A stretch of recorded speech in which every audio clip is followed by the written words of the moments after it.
Good evening, Final Fantasy Randomizer community. Welcome to another wonderful installment towards the tail end of the 2020 Spring Tournament at Monte Chaos Casino. We are really excited for this matchup tonight because there is a lot on the line. I am Groggy Dog. I'm going to be joined here in just a minute by Caleb. We are watching Seelie Faye and blackknight39. Now, we've got a great mix here. Seelie Faye, a staple of the community, been around since the before times. Black Knight joined very recently, very much a duckling and newbie, and so they are both sitting at 2 wins, 3 losses, which means that whichever one of them wins this match, they'll be going on to the last chance qualifier next week. Now, one person from the last chance qualifier will get to do the play-in brackets, the play-in race to try and make the brackets, along with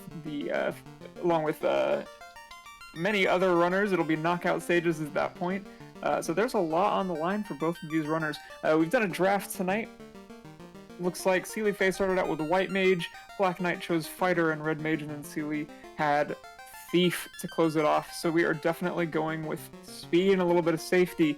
Gonna be hoping that those important Black Mage spells temper fast, hopefully roll low enough level to get Red Mage charges out of them, but White, we're gonna be good. And off we go. We're going to see what happens here in White Magic. We have Early Life, always love seeing it. Definitely glad to have the White Mage, if only because Red Mage can't learn that right away.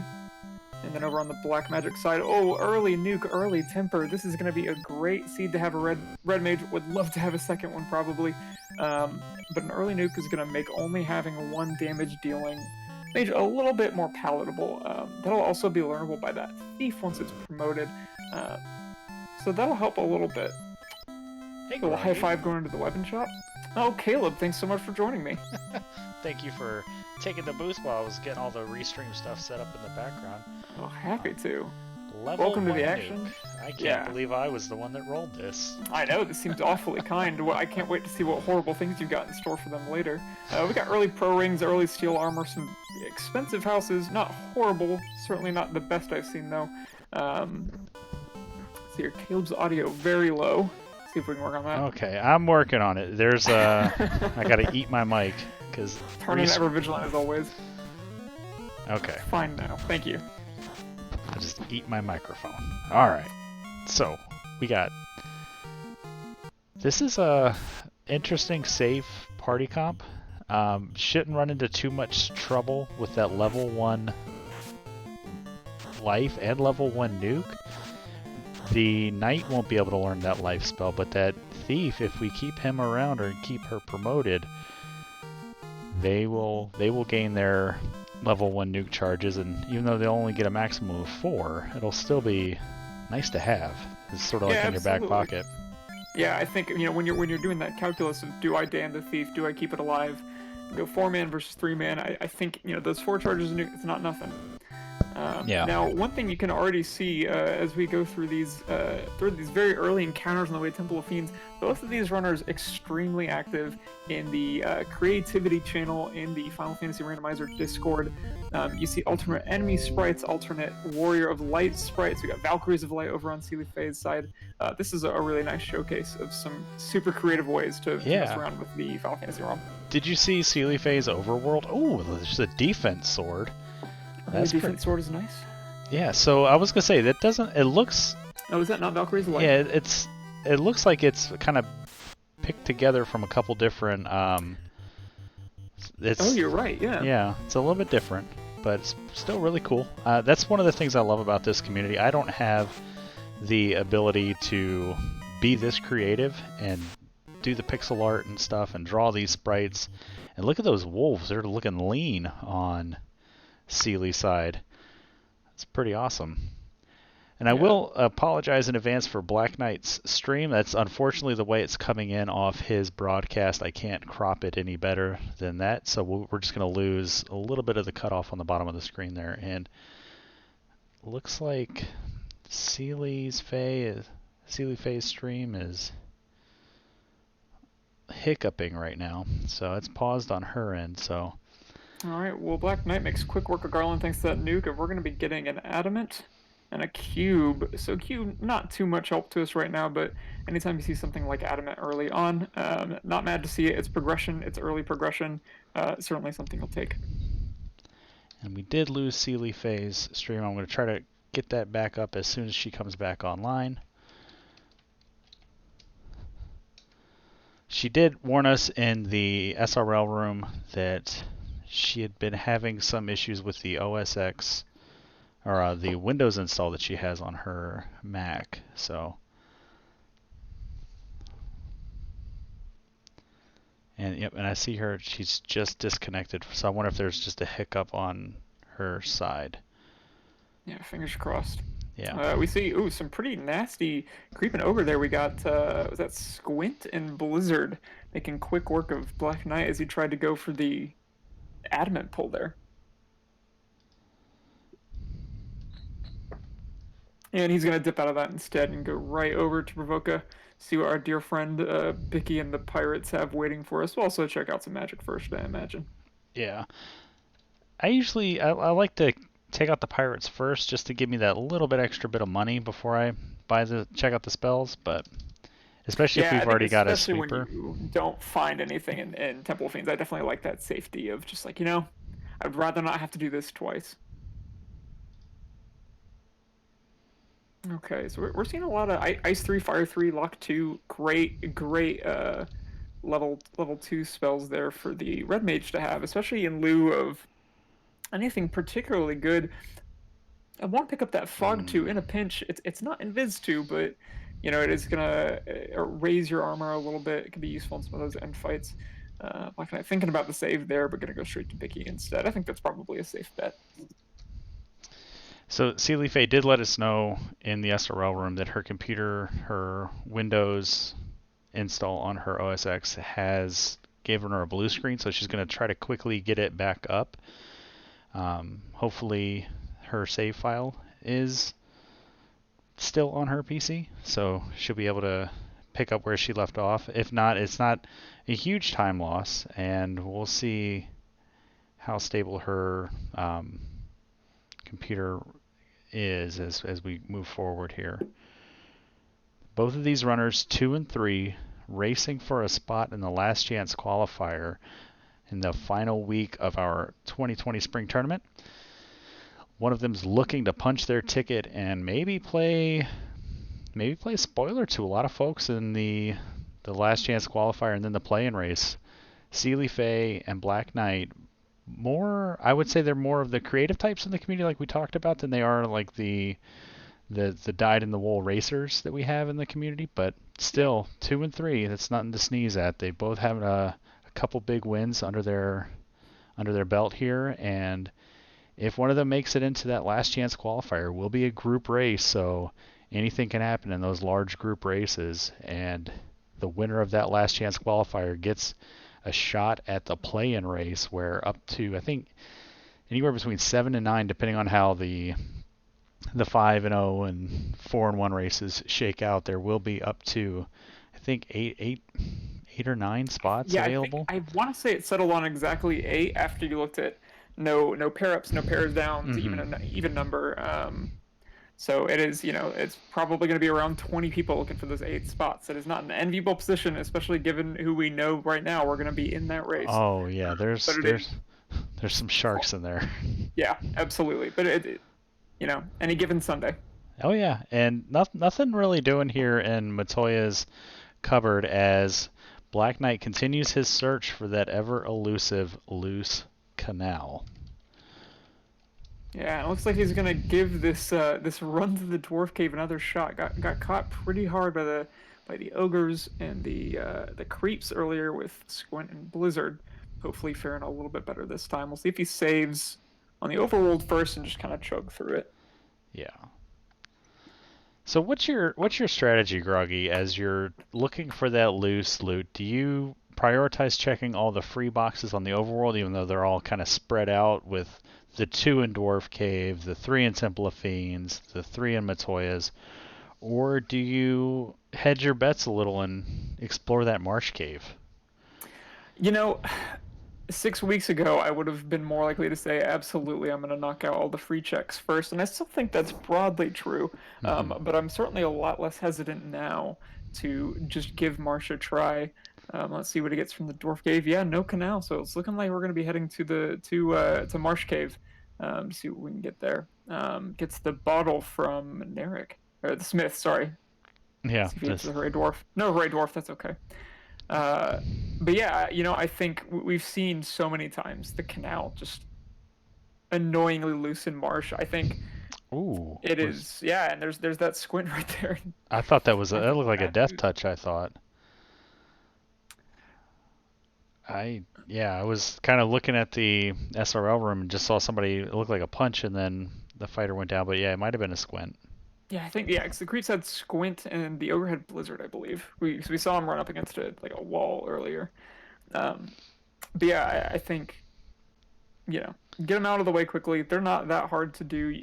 I think the best way to do it is just like the clever manipulation of where you're using your tent, where you're using your Yeah, cabin, checking something, resetting out, and going back about your business. Um, yeah, Especially when the key is involved. Not so much for these runners because the key not being here eliminates a lot of possible chests for the canal. Um, but right now, probably loose canal and marsh. But who knows? We could find a loose canoe, make it a much longer ordeal to get to that canal as we head out to Volcano Ice Crescent. But hmm and get our first look here. Cheap Lightning 3, 462 gold. You gotta love seeing it that cheap, and Brack a little pricey, but we'll see what. I don't know if we buy Brack yet before checking out the level 3 white magic. Yeah. okay, well, one thing I feel like we don't talk about too much in the randomizer community as we check out white magic here. All right, a few decent ones. Yeah. Cure 3, Heal 3, certainly welcome. Red Mage not gonna be able to learn that Heal 3, but Cure 3 and Heal 2 for sure. Uh, Hmm. Elfland, quite a big city when you come down to it, and a lot of places you absolutely have to go. Do you have a preference for how you route Elfland? I usually do it the way it looks like Black Knight's doing here. Hit that level 3 black, the level 3 white, come around, check the level 4 white, the level 4 black, check the item shop, hit the armor shop. Because I'm not usually in the market for weapons. So that's usually the one shop I scuff. So now I'll check the vendor shop and then double back to the armor shop if we're still looking for um, pro rings, gold bracelets, maybe chain armor for the knight in the red. Yeah, absolutely. We've already seen the pro rings in Canaria. Would love to see the gold bracelets as soon as possible, though. I Ooh. was worried about that. It's always so tough when you get those price spikes and you just kind of have to deal with the fact that you suddenly can't save at the end because you're just a few bucks short. Yeah, and he spams some tents to get his HP back up. I like Yeah, I that think. move. Yeah, I think if I'm Black Knight, I just take a fight, get the money, and go for it. This low level, every single one of those spell charges is going to count. And still trying to get Seelie's stream back up. Not having any luck. She did time out again from the SRL room, so it's been about 7 minutes since her blue screen.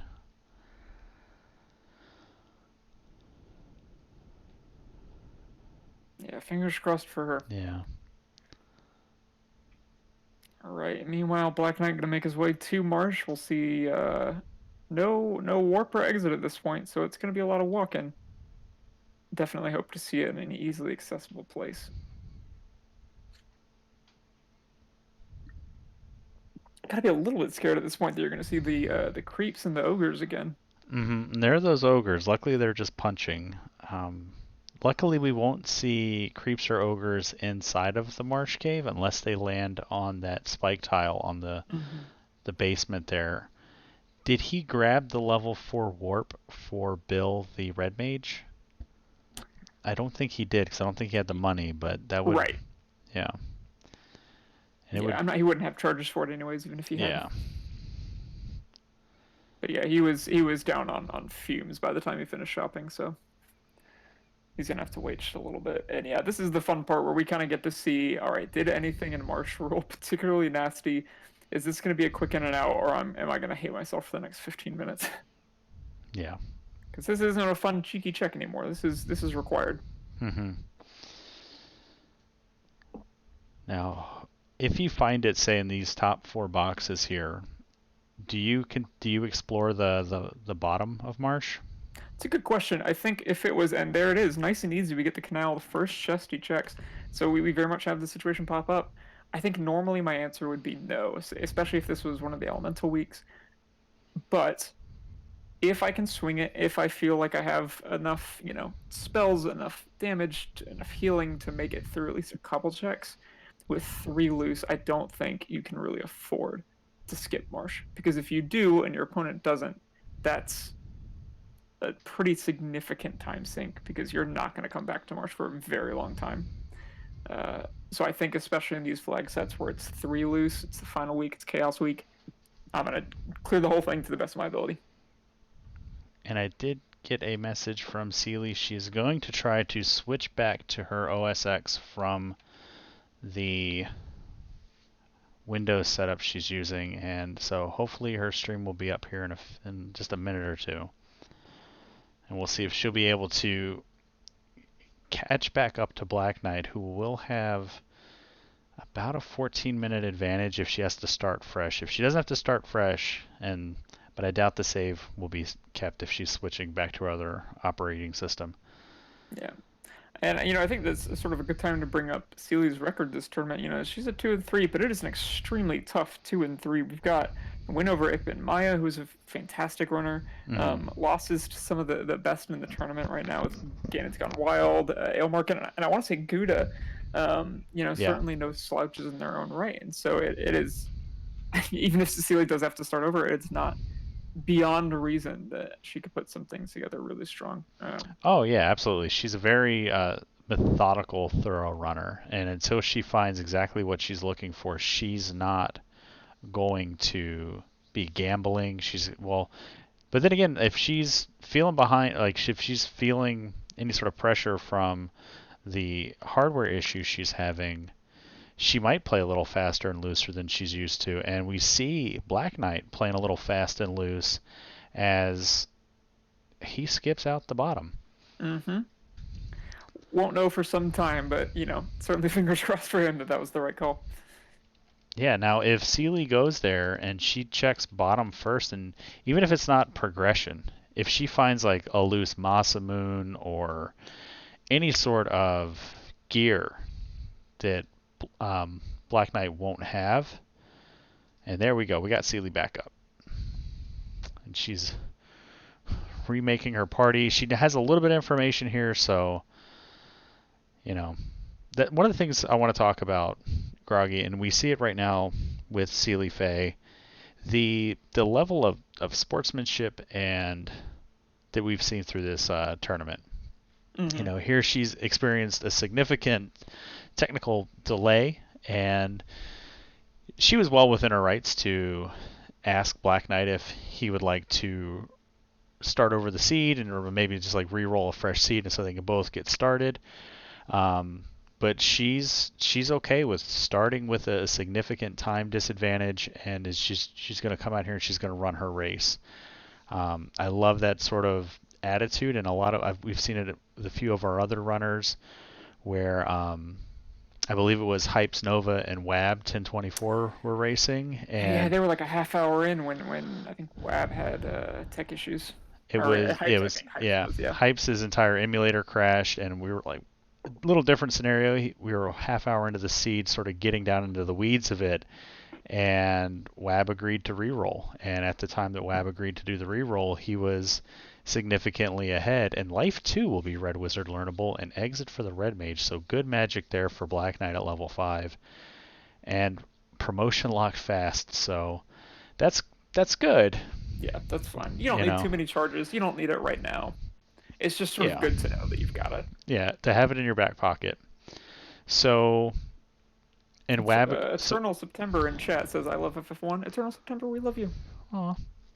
So, the Wab took that reroll, and it ended up costing him the race. So, but you didn't let that get him down. He's still sticking it out in the tournament, and he's going to be racing Ali Song, who's another one of these newer players coming into the community that's first time they're playing the game is they're in the spring tournament, and that's something that I can get behind and I can fall in love with because that's where I was last year.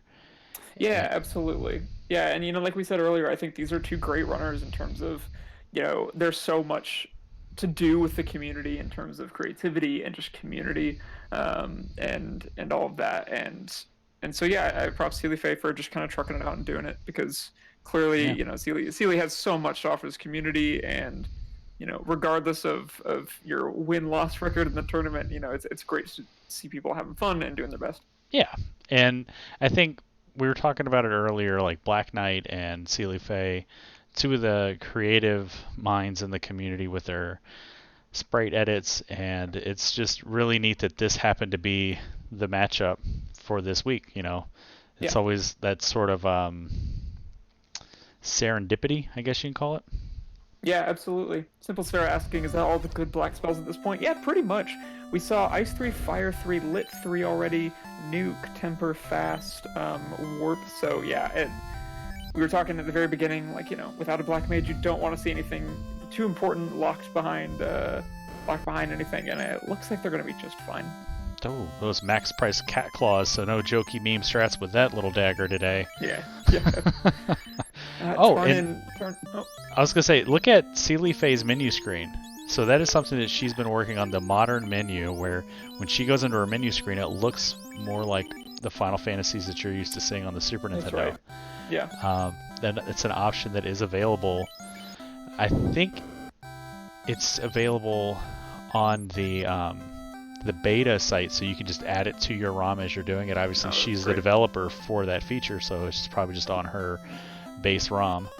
But there's the old man with the Oxyale. So, all right. What about? Yeah, and worth noting too, as Turnin says in chat, really done a lot of behind-the-scenes stuff.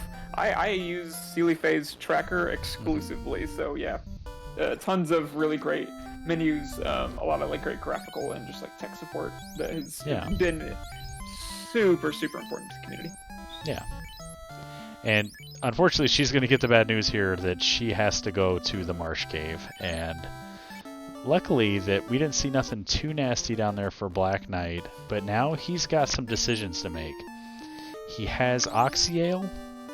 He has Oxyale. Yeah, his Oxyale that he could sail down to Onrak, look in the shop, see if there's a vendor item there. He could also clear out the Sea Shrine, or he could go to the first few floors of the Earth Cave.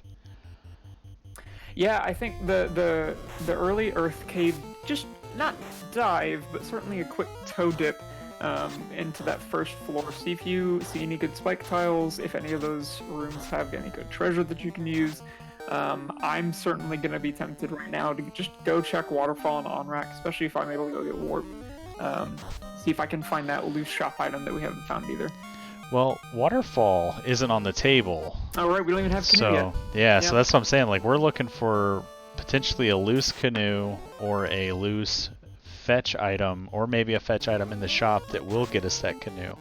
Yeah. Or maybe a chime for sale. Like, we could see some top-tier trolling from the seed here, where they're going to force you into an early Sea Shrine, an early Sky, without the levels or really the gear that you would like for that, and it's, oh man.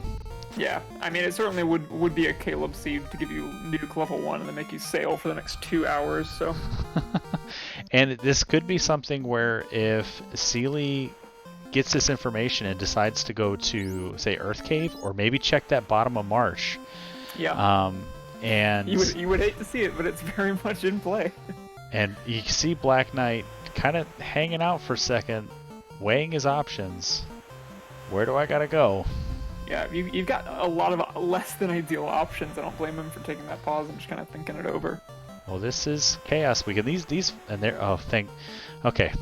Sealy Faye took a step away from Bicky, and twice in the past week, once this week and once in last week's round of Swiss, I've seen one race I was restreaming, one race I was doing comms for, runners walking away from Bicky, forgetting to talk to him after killing the pirates, and it's a fatal mistake. It's not something that you're likely to bounce back from.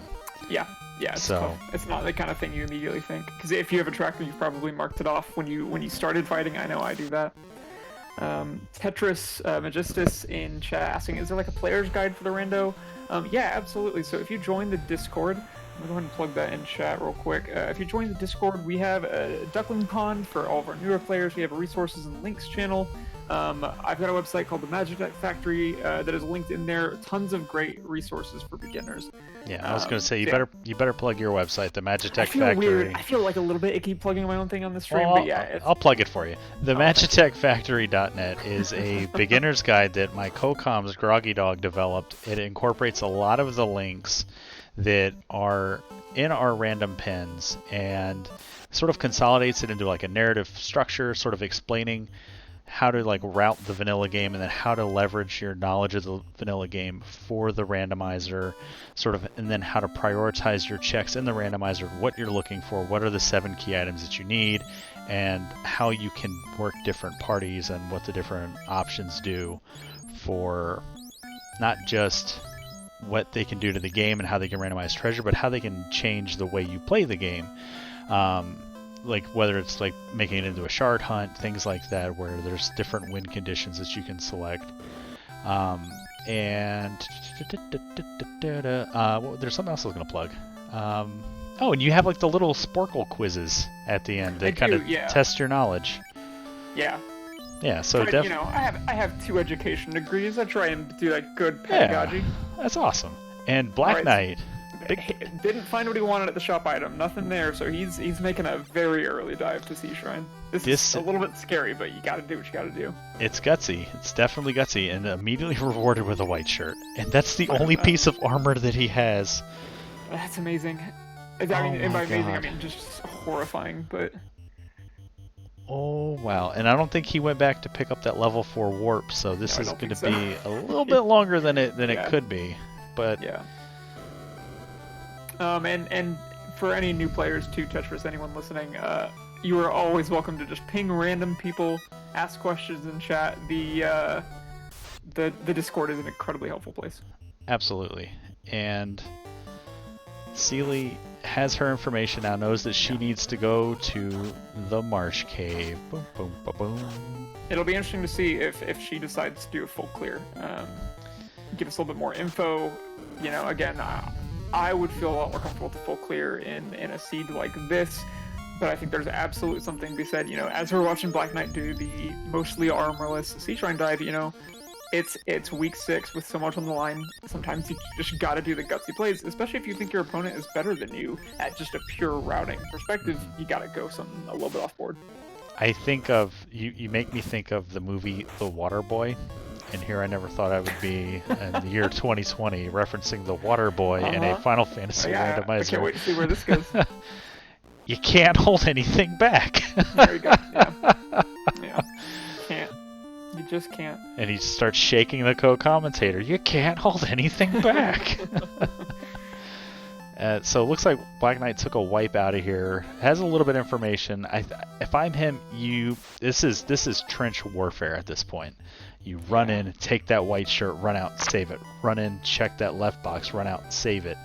It's going to be a little time consuming, but if you're taking a fight here and there, you have the Lightning 3. He does have the warp. He doesn't have the charges for it. So you run in, take a couple fights, Lightning 3 them down, run out, save, and then you have 1 charge of warp.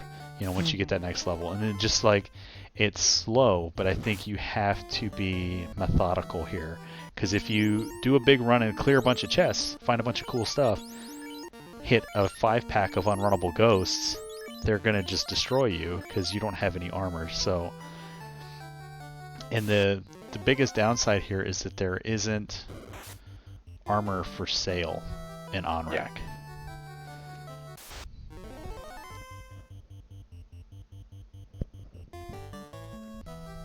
It looks like he's just going to grab 1 chest, a good amount of money. That's, you know, don't hate seeing that. It's not what we want, but not going to mind it. And then he's going to go Mermaid Floor. Mermaid Floor obviously so much better because there are no encounters on the Mermaid Floor. He gets a free look at every single one of these chests, no questions asked. It is tricky too. This probably took me the longest out of any floor to just try and remember where all the chests are, and it's very easy to miss one or two. And I like what Seelie's doing here. She doesn't have the money for what she wants, so she's going out into the water and she's trying to dig up some Kaizokus to get a little bit of money to get those spells that she wants to get. Is that Opal Gauntlet? Okay, so that was not a loose Opal Bracelet, that was just an Opal Gauntlet. Along with all the usual incentivized items, Opal Bracelet, Power Bunk, aka the Power Gauntlet, and Thor Hammer, all incentivized as well. So if we see any one of those pop up, we know we found one of our 3 loose. So far, only the canal on the top of Marsh. Do we know where it is? And she's getting a lot of these Kaizoku fights. So there's Iron Gauntlets. Now we're starting to get some absorb on that fighter. Little bit by little bit. Okay. You've got a good amount of money. You've got some... Yeah. You got a piece of gear from here. But I think you try to check as many boxes as you can on the preceding floor before the mermaids, the TFC floor, the infamous TFC floor. Yeah. And try to walk this out, because I mean you can see he's got a good amount of money. And yeah, I'm with your earlier statement though. I attrition this. I'd get out first and save. Yeah. Let's see here. Opal item, the unpromoted. Yeah, Opal Bracelet, the only one that unpromoted characters can equip. Everything else is locked by the promotion. Okay. Seelie wanted money for warp, so she's gonna go back into the lake here and dig up some more blue pirates. Seems to be a fairly common encounter on this. Yeah, that's really interesting.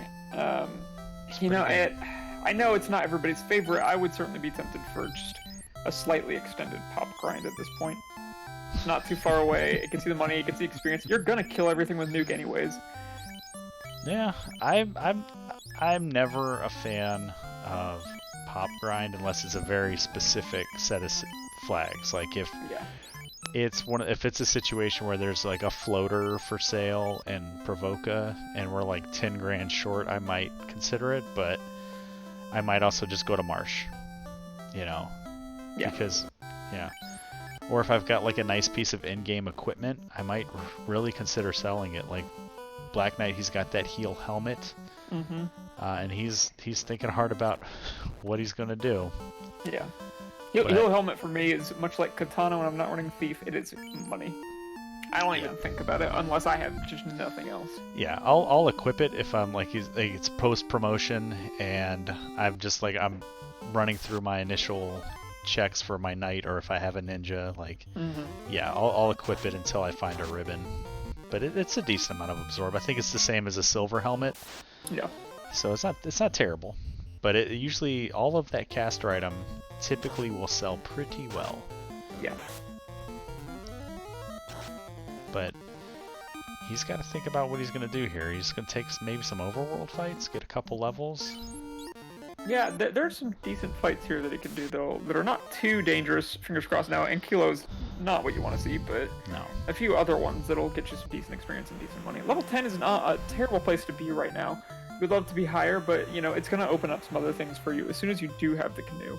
I still really like the Earth play, though, so I hope he's thinking about that, because I think you get a look at some spike tiles, which are so important when you're going into a potentially very scary couple of fiends later on.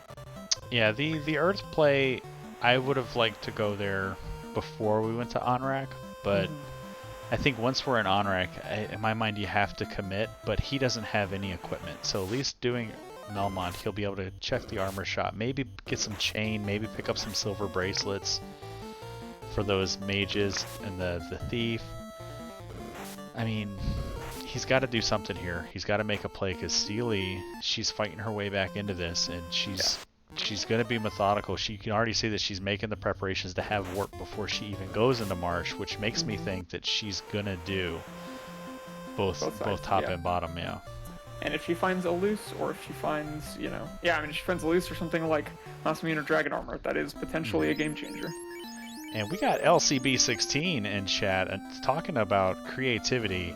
So Seelie Faye, Black Knight, creative in the artistic and the programming ways of FFR. LCB, musician. The beautiful sound of which graced the Yeah. intro to our stream. Yeah, so if you enjoyed that rocking out FF1 music, that was LCB16 and our very own Gregley Puff, the Duckling Derby boss himself, working together in a collaboration.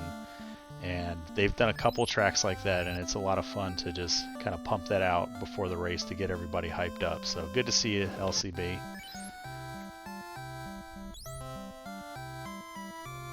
I have a lot of thoughts on Vorpal, Simple Seraph, but no, I'm gonna. You know what? I'm gonna call it. I'm gonna specify the room. Less than, greater than room. That's where I'm feeling it. I can feel its energy calling to me. Oh, the Vorpal, it's going to be in Titan Strove. It's always in Titan Strove whenever I play. I was to say, I'm soul attuned to it after last night. Alright, so, yep, Black Knight, I like the plays here. He's doing... Alright, perfect. There's the gold. There's chain Chain and silver too. bracelets. So silver Yeah. bracelets, chain armor offer the same amount of absorb as each other, but the chain has a little bit of an evasion penalty, but yeah. Totally gonna buy silver bracelets, chain armor. That's 15 absorb for each of our light warriors. That's real good. Yeah, absolutely. That'll carry us a long way through this game. And seelie still hunting for level 4 magic charges, realizing that there's a huge run in this table, but unfortunately now that she's switched back to her OSX setup and she's not on Windows anymore, she loses the ability to manipulate the encounter table with soft resets. Yeah, that's tough. So when you play a game on the emulator here, soft and hard resets are very important in Final Fantasy 1. A hard reset is basically like when you hit the power button. You hit the power button, it resets the encounter table. So if when you first turn the game on, you walk 3 steps and get a fight, every time you hit power on or a hard reset, you walk 3 steps, you will get a fight. Now, if you do a soft reset, which would be like pushing the reset button on your NES, that will save your spot in the encounter table, but it'll skip over the fight that you had. So if you walk 3 steps, there's an encounter, you reset, and then there's a huge run for like 30 steps.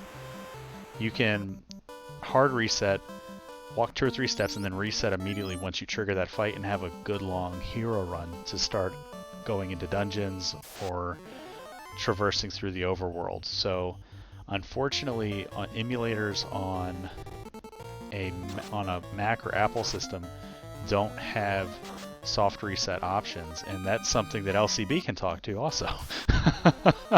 Because he, for a long time, I was working with him trying to find workarounds for him, and the only way to really do it is to have a windowed, like Windows within your Apple PC. So it's just tough. It's one of those things. It's a limitation not of the randomizer, but of Apple products.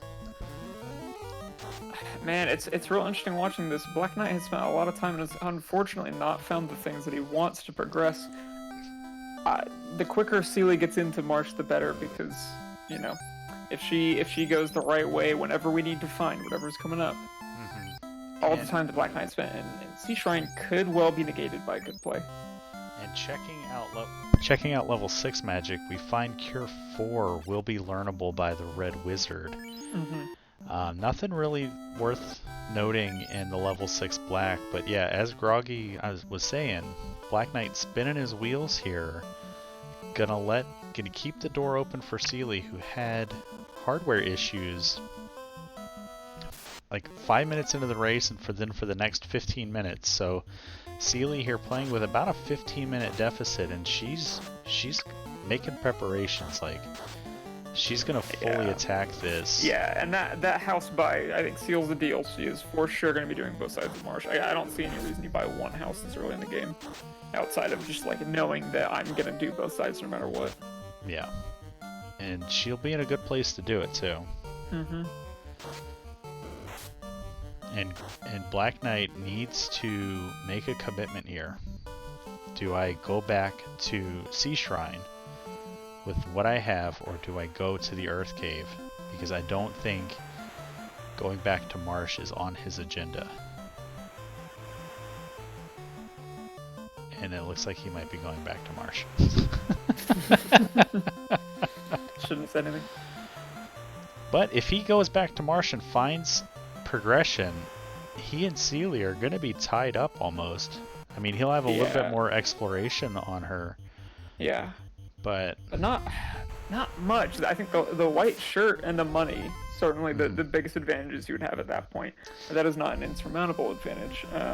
You would have hoped to at least know where a shop item is, but at this point we know it's going to be either Caravan or Gaia. Yeah. That's tough. So he's got 2 warp charges. He's magicked up. I didn't even see him get the level 5 Invis 2, Life 2, or Exit, but wow. Yeah, so put that money to good use. Level 11 across the board. I don't think seelie's that far behind him, and he's going back. She's at 8s, I think, when I last looked. So yeah, obviously the silver bracelets, the chain armor that he bought in Melmond, also going to be huge. Seelie also walking into this without armor. And seelie is going to very quickly discover at least one of the things she wants. Yeah. Oh, we got all kinds of people joining us in chat. We got Cheesenator here hanging out with us. We got Thunder just showing up. Hopefully he stays in chat and doesn't show up on the screen and start thundering down our runners here. Yeah, absolutely. And welcome again, everybody. We have a really great race with some high stakes. Whoever wins this gets to go on to the last chance qualifier next week. So both players are going to be running their hearts out tonight. Yep. And we got the Gambler, Ragnarok 784. Simple Sarah, good to see, always hanging out, giving good information. Simple Sarah's like the backup tracker whenever I do commentary. Yeah, absolutely. I love seeing Simple Sarah in chat. Now, Chadbert saying Marsh at 40 minutes, kind of. So for Black Knight, this is going to be his second attempt. He went to top Marsh and found Canal and then left, and is now hoping that a loose item that he needs, like Canoe, is here.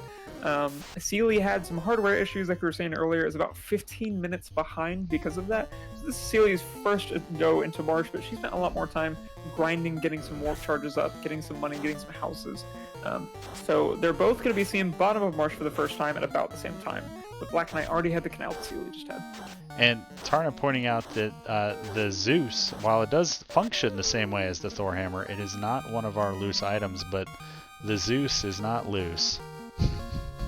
I just wanted to say that. Boo. I'm giving a big thumbs down. Oh, we get some a nice little Dragon Warrior reference over on Seelie Faye's side again. Lots of very fun spread edits tonight. Don't worry, Tarnan. I told them to go to Caravan earlier without the canoes, so I'm right with you. Nope, you told us to go to the waterfall. I can't even remember. This is why I take extensive notes and use trackers when I run, because my brain is that of a goldfish. I just drank a bunch of caffeine. Where stuff was after a race is over. It's like, oh, I'm in the post-race booth, and they're like, oh, how'd you feel finding that one item in Volcano? Like, it could be anything. That was weeks ago. There it is, loose crown, right. Bottom of Marsh. So that is huge. So there's our first real loose. Yeah, and this again means if Seelie does the full clear, not that far behind. Yeah, no, like I wouldn't say she would be behind at all. I think it's a sort of a fresh race because she will go to she will go to Crescent Lake. Melmond check isn't that much exploration. Mermaid side, I mean, that's good information for Black Knight to have, and a mage stick. So had we come here at the beginning, mage stick, Zeus gauntlet, that's really good stuff to have in the early game. You put one of those on the thief, one of those on the fighter, and you have, oh no, Seelie. I hope that she just doesn't have a house. She bought 2. I don't think that's the reason. It's possible that she wants to bring her thief up and then give it another go. I hope that's what's going on, because otherwise, that catch up is potentially gone. Yeah, one would say I wanted to make a mustard joke. I was trying to think of one that had just absolutely nothing. But if we're lucky, that crown will only turn into like maybe Thor hammer, maybe the bowl of opal Cheerios, and the loose canoe is in Sea Shrine. Lucky with those massive Caleb-flavored air quotes around it. Yeah, you never know, because Seelie's getting on her horse, she's got her canal, she's going to go hope that the old men in Crescent Lake have the canoe. Yeah. But we're going to immediately see what this crown is, and I think this is what I'm talking about. No one ever wants to believe me. Whenever I roll a seed, whether it's for a race, whether it's for my practice, there's so much confirmation bias at play. Marsh and Earth are always important. But let's see what Astos got. Ooh, that's more likely going to be progression. Yeah. The Ruby incentivized with the Titan's Trove and Sarda. What in the world is that sprite? It's like a little goblin-y trickster thing. It looks like Krampus. It's a Dark Prince Astos. But with that ruby turning into 2 key items, it's more likely that will be progression, whether it's canoe or chime or rod or something. It'll be something that we need. Yeah. Give me now. I mean, certainly not if I'm running it, but if as a commentator and or a spectator, would love to see a floater and then something that makes you go elsewhere to get the canoe. Just like really mess with the runners this last week as much as possible. Alright, Seelie gonna go talk to the old men in Crescent Lake, and Black Knight gonna go just be reminded that he does not have the Mystic Key. Yeah. And just making sure that door's locked. Yep. Good, remembered. Yeah. Good play though, looking for 3 easy chests and some spike tiles. Like the idea if he has the key, but yeah, obviously. Yeah. Not just yet. There's the spooky, scary creeps and ogres. And there's more of them. Spooky, scary. And we're gonna take the fight. That's spooky, scary. No ribbons yet. This is still potentially... you got nuke though. Yeah, once you get that turn order to the nuke. And Seelie keeping the thief and the white mage down. Gonna run fighter red for a while. I don't hate it. Gonna build up some levels on those 2 light warriors. Get them a little bit stronger. A few more spell charges on that red. I like the play. Black Knight, go save it. Go save it, Black Knight. Save your game. Don't be like me. No time to save. There's always time to save. There's always time to save. Trust me, I've gone so far without saving on the overworld. Took a nasty encounter and just no, I'm resetting, and then go all the way warp back across the world. It's so bad. Well, you've seen my firsthand my bad habit of accidentally resetting out of very long runs. Thumb drifts a little bit too far left. I do it once, then I save every 5 steps for the rest of the game. And there's her Oxyale from the old men. So it's the wrong kind of beverage for these old men to be drinking in the park. But now let's think of a way that where's Seelie gonna go? She has Bottom Marsh. She has now access to the full Sea Shrine, and she has the top 3 floors of Earth to go. Yeah, it's a good question. I still think Earth is a pretty heads-up play, but... Now, if you're Black Knight and say we get Canoe and Rod here, do you do Earth while you're here, or do you go to Waterfall and Ordeals? And sure enough. Again, I think my answer changes last week to this week. I think with 2 loose last week, I'm a lot more tempted to skip Earth for the meantime, because I just hate full clearing it. But given that I know you rolled the seed, and given that I know I'm going to have to find 2 more loose as it is, an early Earth dive for a few items, for spike tile knowledge, and, just to get a Fiend under my belt seems a lot more palatable. Yeah. I would probably do Ordeals or Waterfall. I've played too many where that's where the progression is, and I like to get levels in Ordeals and Waterfall for the mid game. I like to get from level 10 to level 20 between those 2 places. Yeah.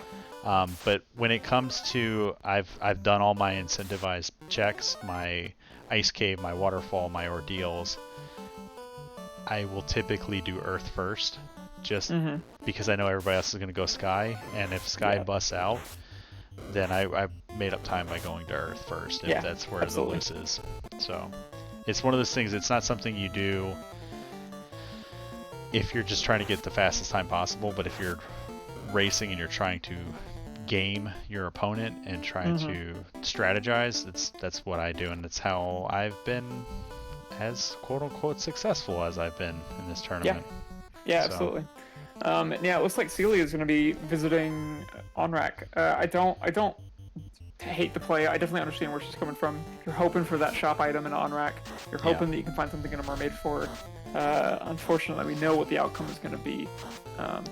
But again, I think it's week 6. You got to win this one.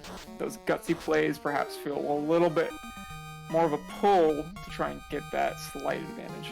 Yeah, you can't hold anything back. I love that this year's theme for the spring tournament is gambling. Mm-hmm. Where last year our theme was sail the high seas. However, I feel like we've seen about a 300% uptick in sailing seeds from this year to from last year. Yeah, the sheer number of seeds that we've seen that have been floater optional. Yeah, I think it goes hand in hand with this year we have the free ship option. Last year it wasn't an option on the randomizer live site, it was only on the beta. And, really? Okay. Yep, and it was something that I in passing I talked to Tristal about. I think it was in the post-mortem for spring tournament last year, and he said that he really wanted free ship to be available, but it wasn't. But it was also the difference of, we could talk about open progression versus extended open progression. This year we're only using open progression, which gives us a few map edits on the overworld. It allows us to walk from Canaria Castle to the Dwarf Cave. It connects the river systems between the volcano and the ice cave. And those are some really cool worms on seelie side. Beautiful. And it adds a dock to the south of Onrak and to the south of Mirage Tower. That is open progression. Extended open progression only does 2 things. It allows us to walk from Canaria to Elfland by sort of cutting the river in half and like sort of moving the rivers around by north of Northwest Castle, and it adds a boat dock south of the Ryukon Desert so you can get in the air without the canoe. Yeah. So last year, the biggest troll that you would get would be floater before canoe, and then your progression was in Onrak and you didn't have the canoe. So you would have to land your airship, sail down to Onrak, and then sail back to your airship. So, not the biggest inconvenience in the world, but I think with extended open progression, you're in the air so much faster because you only need 1 transportation item to get there. And this year, because so many key items are loose, that it's more likely that all of our progression items, our loot, our key, our cube, our chime, our oxiel, our canoe, and our rod are going to fall in places that aren't gated by Lefane or the bottle turn-in. Mm-hmm. So, and in fact, I've only seen, I want to say only like 2 or 3 races this year where we've had a loose item in Cardia. So it's just really interesting because those being the only locations gated by the floater with this flag set, you're just going to see more people sailing. Yeah, definitely. seelie potentially gonna walk out of here with some decent XP as well. Yeah, especially taking with the 2 light warriors. Yeah. It's a bold move. I've really struggled with anything less than 4 people going into Topher. So we'll see if she's just like, I'm running this to the end, or if she's gonna pull up her thief and white mage friends at some point.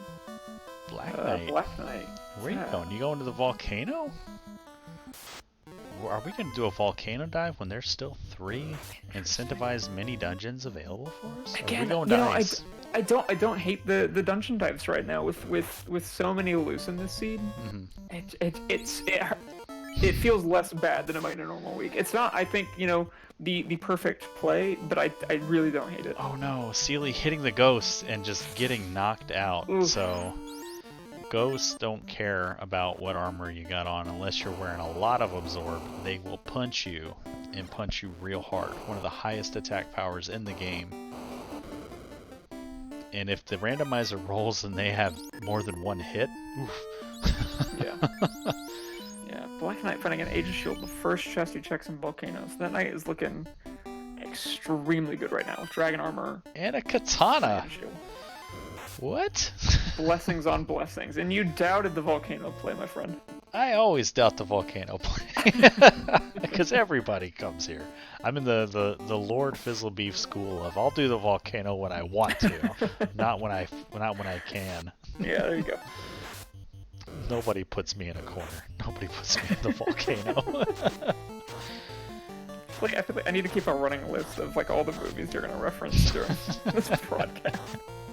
Just experience the full range of obscure Caleb movie trivia. Oh, I could go on. I know we haven't hit obscure yet. I know we're very much in the mainstream still, but alright, seelie makes her way onto the mermaid floor again. Gonna find a decent amount of money, but not much else. And we got Cyrenus joining us in chat. Good to see you, Cyrenus. As he's rooting for seelie, and he did the weekly pick'ems, which was something that Edgeworth, one of the long-standing members of the community, put together. Sort of something for the people that weren't participating in the tournament, as well as the folks that were, to just sort of do like a little pick'em, like you would do like a fantasy football or whatever. There's no prizes or anything. It's just kind of just for funds. And Cyrenus looking to do well in that, picked seelie to win this race, and she's still in a good position to do it. It's just she's a little behind here. She had a hardware hiccup 5 minutes in, took her about 10 minutes to get situated after getting blue screened on her Windows setup, but now she's up and running, and she's making these checks. I want to say she's making them a little bit quicker than Black Knight did. Yeah, it might be just a question of seelie's experience potentially being the thing that shortens that gap. And certainly if there is a week to try and overcome a gap like that, it's one of 3 loose. Black Knight finds the Sun Sword over in Volcano, throwing further shade on Caleb for doubting the play. Yeah. But I bet you there won't be a loose item here. This will just be all the gear that I was like, if I were playing this and I'm going into Topher with an ice sword, like where was all the stuff at? Oh, it's in the Volcano that I didn't need to come to. But seelie hitting the sea trolls with mute, and they're unrunnable, so that's a problem. Mute, a status effect, not only keeps us from casting spells, it keeps us from using items that cast magic. It keeps us from using heal pots in battle. Yeah. It can be real scary. Makes it through though.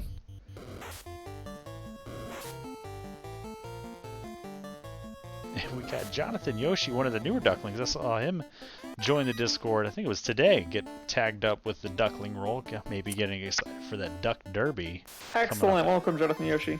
Glad to have you. Alright, let's check out this Volcano Armory. A little bit of money. It looks like another silver bracelet.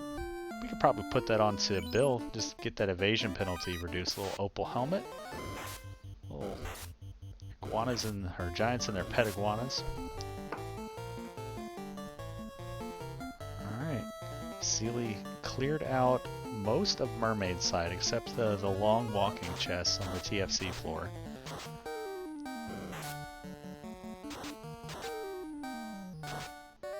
I want to see what the rest of this armory holds, and I want to talk a little bit about the Duck Derby, because we got Gregley Puff in chat. We absolutely do. Duck Boss. The Duck Boss himself. We were talking about him earlier when we were playing LCB and his collaboration on that metal FFR cover. So freaking hype. Pumps me up. Yeah, absolutely. Every time I restream, that's my intro music now. It's good. Yeah, it's good. I absolutely want to keep just like put that on repeat in the background. It's good music. The duckling boss is so good that all his ducklings end up beating him. Oh, effing chat. And seelie, doing what I was talking about, this trench warfare take on Sea Shrine, coming and taking some levels. We get an ice shield That's pretty good for the fighter early on. Yeah. And that's even an in-game shield if we didn't have that Aegis in our back pocket. Absolutely. Ice shield's super good. And seelie, undone by the Gersharks, is finished with her Sea Shrine exploration, and will she go back to the Marsh Cave and dive the bottom side and find that loose crown? So, Duck Derby. I was a runner in the first Duck Derby, as were you, Groggy Dog. It was a different system back then. It was more of a pared That was the down. first Duck Derby? I think this is me coming to that realization that was the first one. I always thought that was the second one. There were like duckling showcases and things like that before, but that was the first Duck Derby that we organized. And so I was a participant in that first one. And then I was a quote-unquote participant. Worth noting, 2 pro rings and a pro cape on top of everything else that we found. The volcano play, extremely good. I mean, it's fine. It's pretty good. Yeah, it's a pretty good place to come for early gear and money. You get to look at You get to look at 2 spike tiles, and it's a place that with warp, we can go all the way to the bottom and ride the elevator all the way out. And all the lava tiles that kind of spare you from catching encounters. It's really a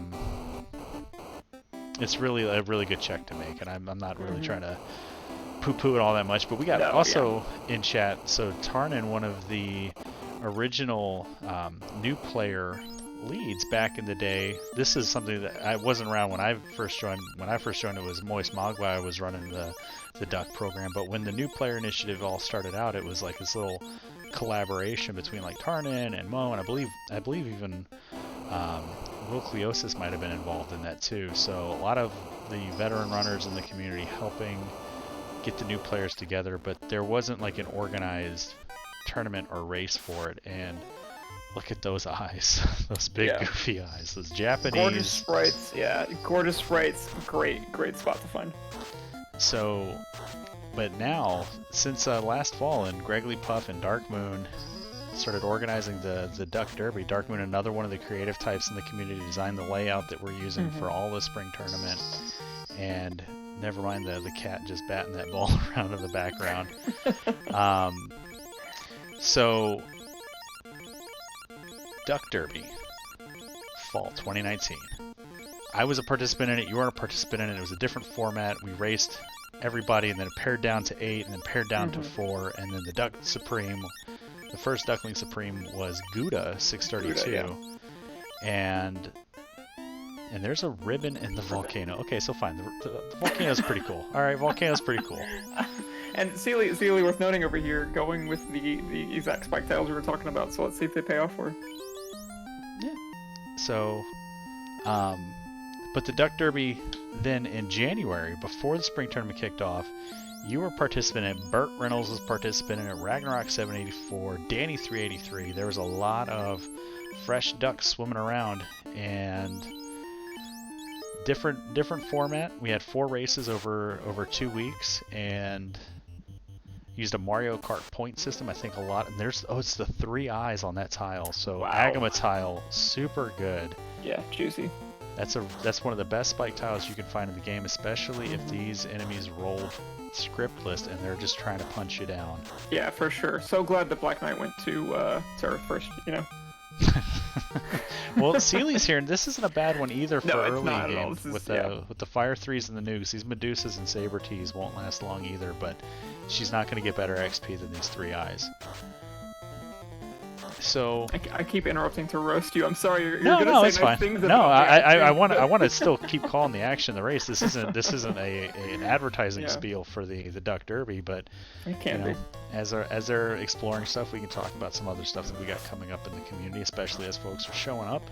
So Duck Derby summer 2020 will be probably about 3 to 4 weeks following the spring tournament, so look to, I think we're talking like late June-ish. Greggly Puff, Ale, Dark Moon, they're working on getting all the flags, all the details together, and Seelie Faye finds the metal slime, so also really good spike tile with that fire 3 and nuke. So can't be mad at either one of these grinds. Seelie gonna get good XP here because these are gonna roll bigger packs, so we're gonna get XP for that. I think it's plus 200 or bonus, and for each enemy in the fight. But the Duck Derby, if you're interested in participating, now's the time to do it.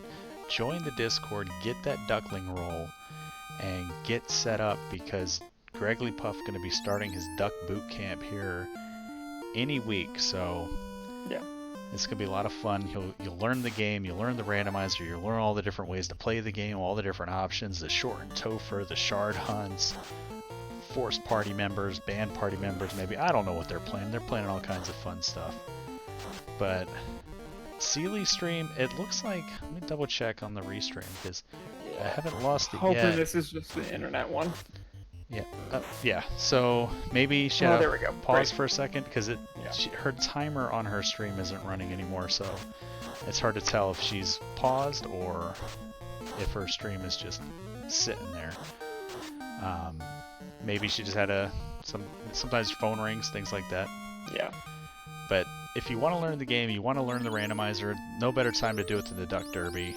You're going to come out there, you'll get to race with a lot of other newer players, get to build that camaraderie and sort of, you get to build that cohort feeling of having people that went through it with you. Yeah, absolutely. And I think, even, and I say this in my guide to a certain extent too, you can read all you want. I think one of the absolute best ways to learn this is just to do it and to be bad at it for a little bit. Because the journey from bad to passable is quite fast. And if you're watching this on YouTube later and you're not seeing chat, you're not getting all these wonderful links, all you got to do, FinalFantasyRandomizer.com. On the splash page, there's a link to join the Discord. Come in, join the Discord. Be overwhelmed by the many channels that we have here, but then take a break, pop into general, say, hey, I'm new here, and there will be about at least 16 people that show up to welcome you and point you in the right direction. Yeah. So. That was a carry kill, right? It happened so fast, or did he just warp out?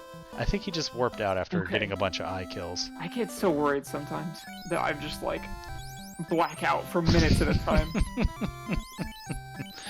I was still watching. I don't think I think we just kind of paused on those eyes and got a bunch of levels. And look at Seelie's levels, level 22 now. It's really good. It's gonna go as soon as Seelie finds that dang crown in Marsh. It's gonna go great. Tarnan, I can barely watch my own screen and remember what's going on. The fact that I haven't just passed out from watching too is a small miracle. So. Just go cross-eyed. Left eye looking at the right screen, right eye looking at the left screen. You'll be alright. Alright, Black Knight also with some good levels now, but his levels not as high as Seelie's, but his levels are spread over 3 characters, and Seelie getting about 5k. Oh, we took one step too far. This is the wrong fight. We don't want this one. Go back up. Yeah.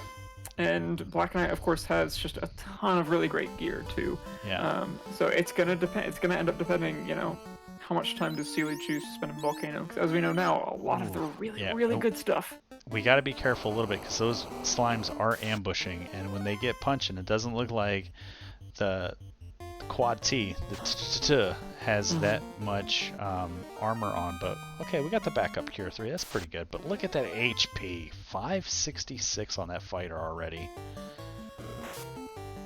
Hot Fuzz asking chat, what time will the boot camp be? So the way the boot camp works is every week we have a couple different asynchronous races, or different seed leads, whether it's the duckling seed, the standard race seed, or a challenge seed. Will go up every week. There'll be a new seed every week for you to run. Greggly Puff runs the duckling weekly. Myself and Asher1611 run the async, which is just kind of the standard racing one. Like right now, the async are just these flags right here. They're just a random chaos seed that Asher rolled. And CC and Spellzap, 2 of the premier runners in the game, run the challenge seed. So if you want to go from good to great, you can start sharpening your teeth on the challenge seeds. So the way that the Duck Boot Camp works is for about 8 weeks, Greg will post specifically designed flag sets and themes for you to learn the game, and each week will be a new lesson. And it's a lot of fun. It's a really neat idea that Greg has been working on and developing, and he, like I said, he's got a couple other supporters or helpers right now. The Dark Moon EX and Ale are going to help him sort of fine-tune the flags and get that perfectly curated experience. So you'll learn the game, you'll learn the randomizer, you'll learn how to compete or just race casually. Just you'll learn the game, and you'll come out of it at the end of the 8 weeks a better runner for it. Absolutely. Yeah, I think there's sort of, I think when you look at like me versus infamous Burt Reynolds get into the seed, there's two very different ways to approach it. There's the slow and steady, I did the easy seeds for as long as I possibly could, and then there's Burt Reynolds, whose first race was like a floor shuffle.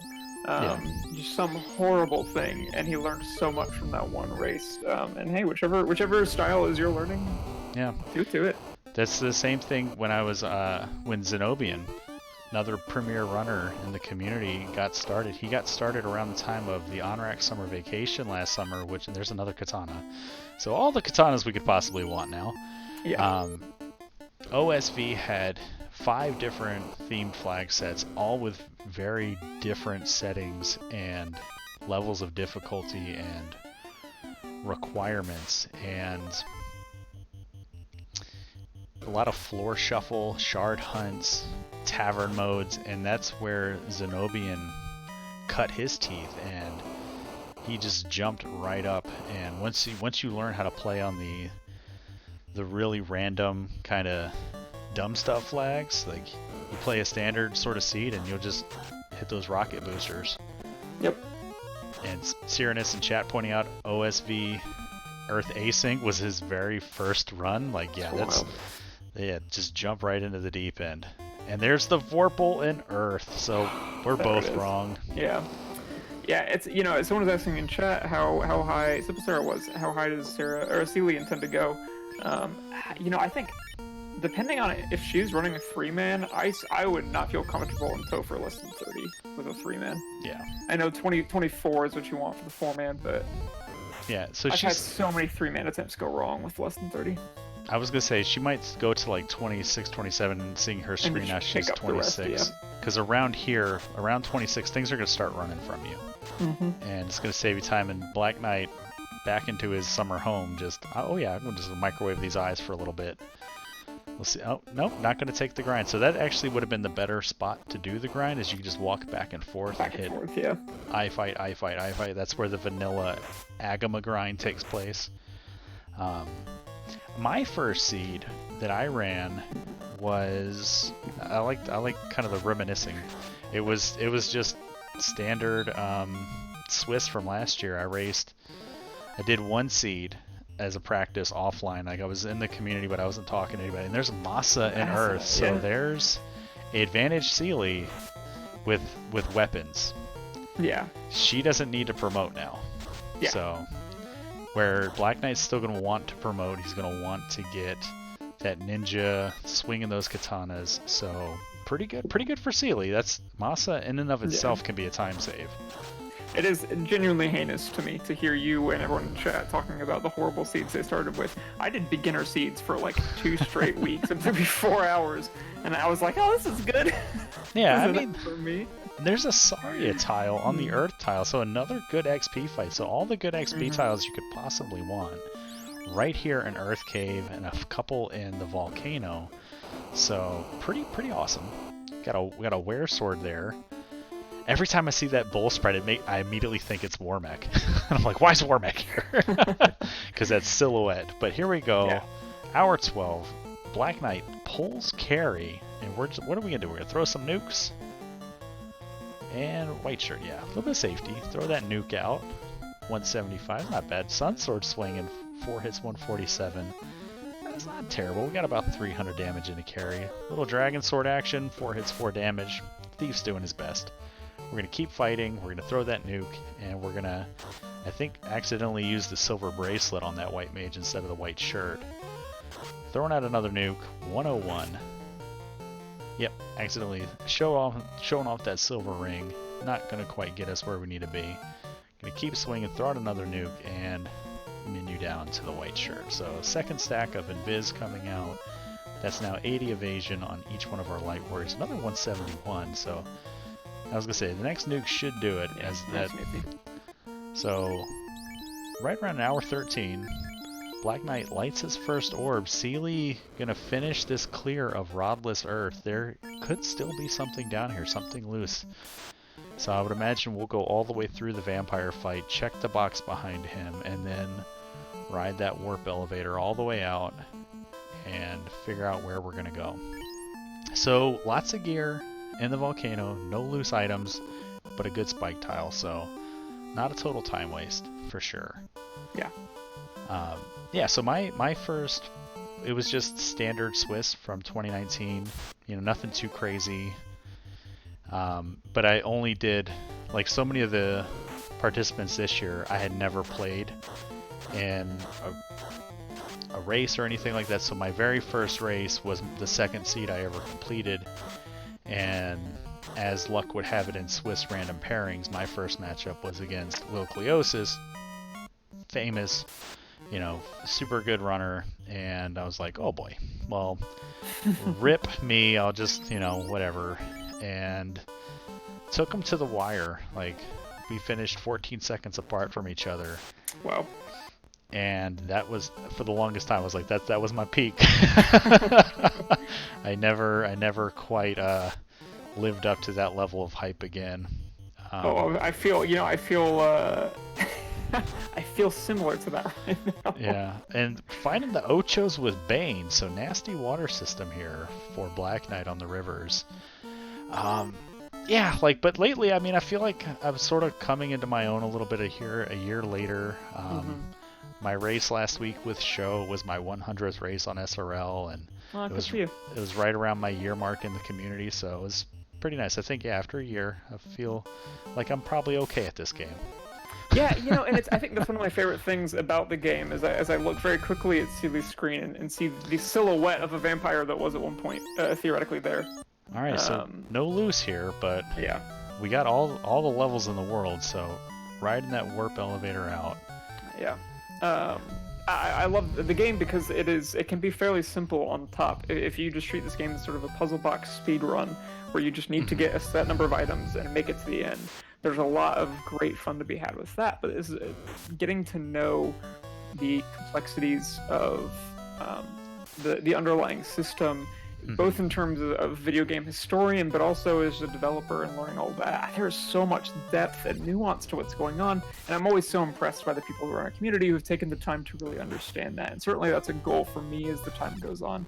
But it's nice that you can join the community, do these races, and not have to have that knowledge to still do well. It can absolutely elevate your gameplay from 11 to 12, but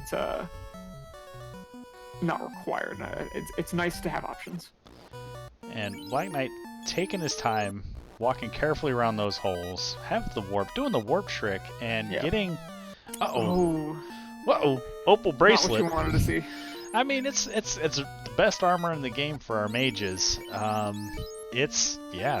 So far, we're looking at a non-required ice cave. We're gonna see what's in these remaining, 2, 6, 8 plus 2, 10, 13 boxes left. They say don't do math live on Twitch. I only do it if I can do it very basic arithmetically. And Seelie going back to sea.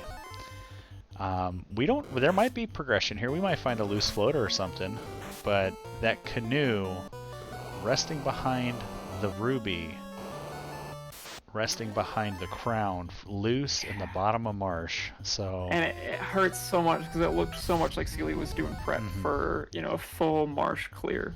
And yeah, that's the trouble, right? You go marsh once, you don't want to go back unless you absolutely have to. Danny in chat, apparently I was Danny's first 1v1. Was that? I'm trying to remember if that was the one where they tricked you into racing me on stream. Yeah, that was the one. I remember that. I tracked that race.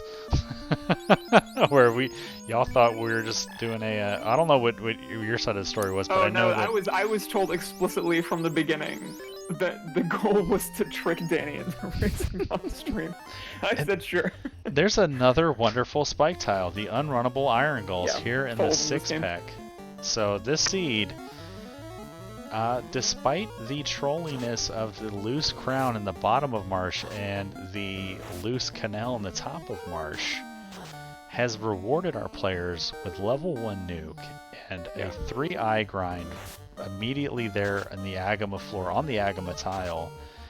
The iron gulls here in the 6-pack on ice, and the the metal slimes in the Hall of Giants, while Sorias were on the earth tile. So Yeah.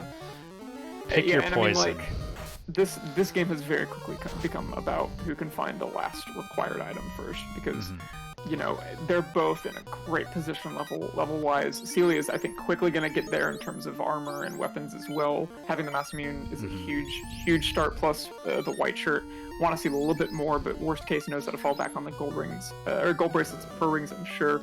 So it's just a matter of speed at this point. And I want to call out something that she did. She picked up those other 2 light warriors. She had the 2 light warriors up for a while to get all those levels on that fighter red mage, and then picked up the thief and the white mage, and now they're going to get levels. So she's not committing to a 2-person party here. She's committing to a 4-person, but with sort of a level imbalance. But I think that's a smart way to play it. We have enough evidence so far from the last 5 weeks that shows that just that extra warm body can really be helpful. And Black Knight picks up a black shirt there, a little bit more AoE spell if he needs it. And there's an ice sword, so there's something that our fighter can swing, and now we're going to move that silver onto the red mage. Okay, so everybody's got a sword except the white mage. It's pretty good.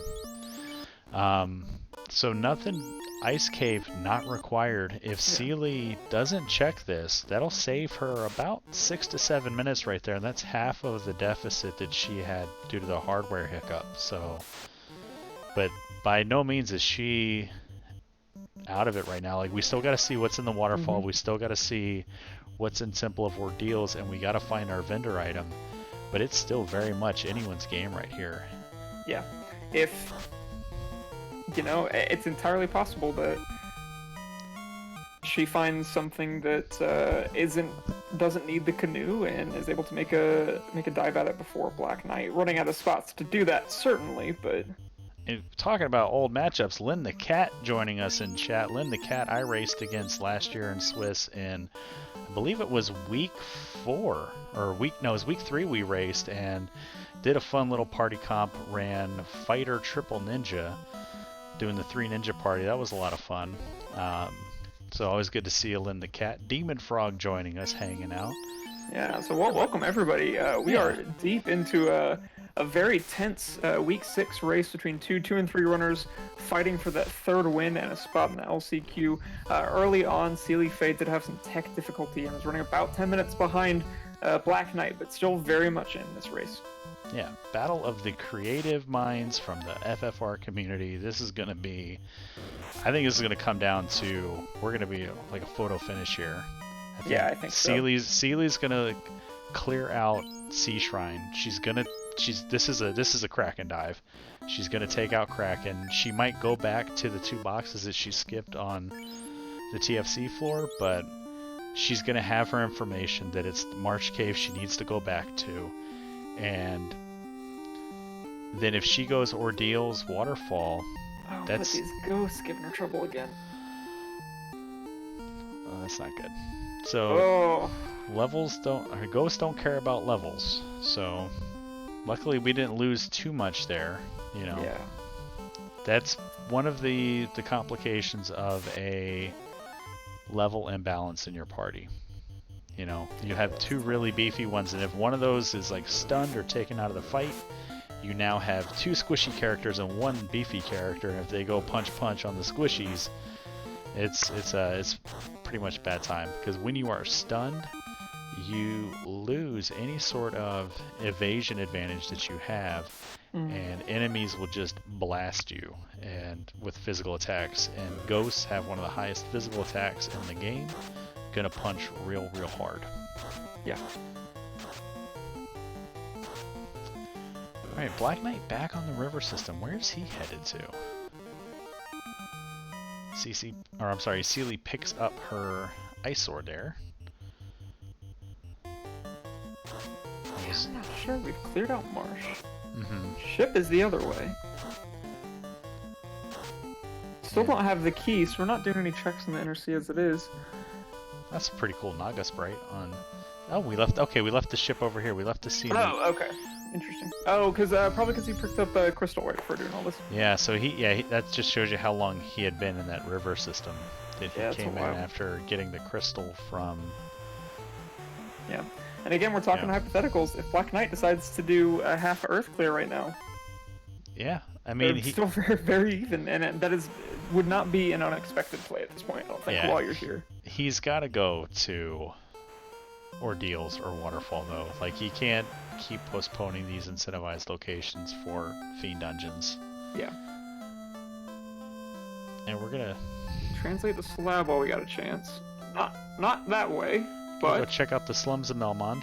The often ignored NPCs. It's a shame we didn't... I was hoping he was going to talk to someone and have maybe like a text edit.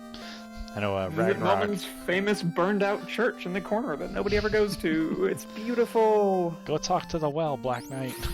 This is a well. Alright. Gonna grab that... Yeah, we can grab exit on the red mage. Can't pick up that invis too.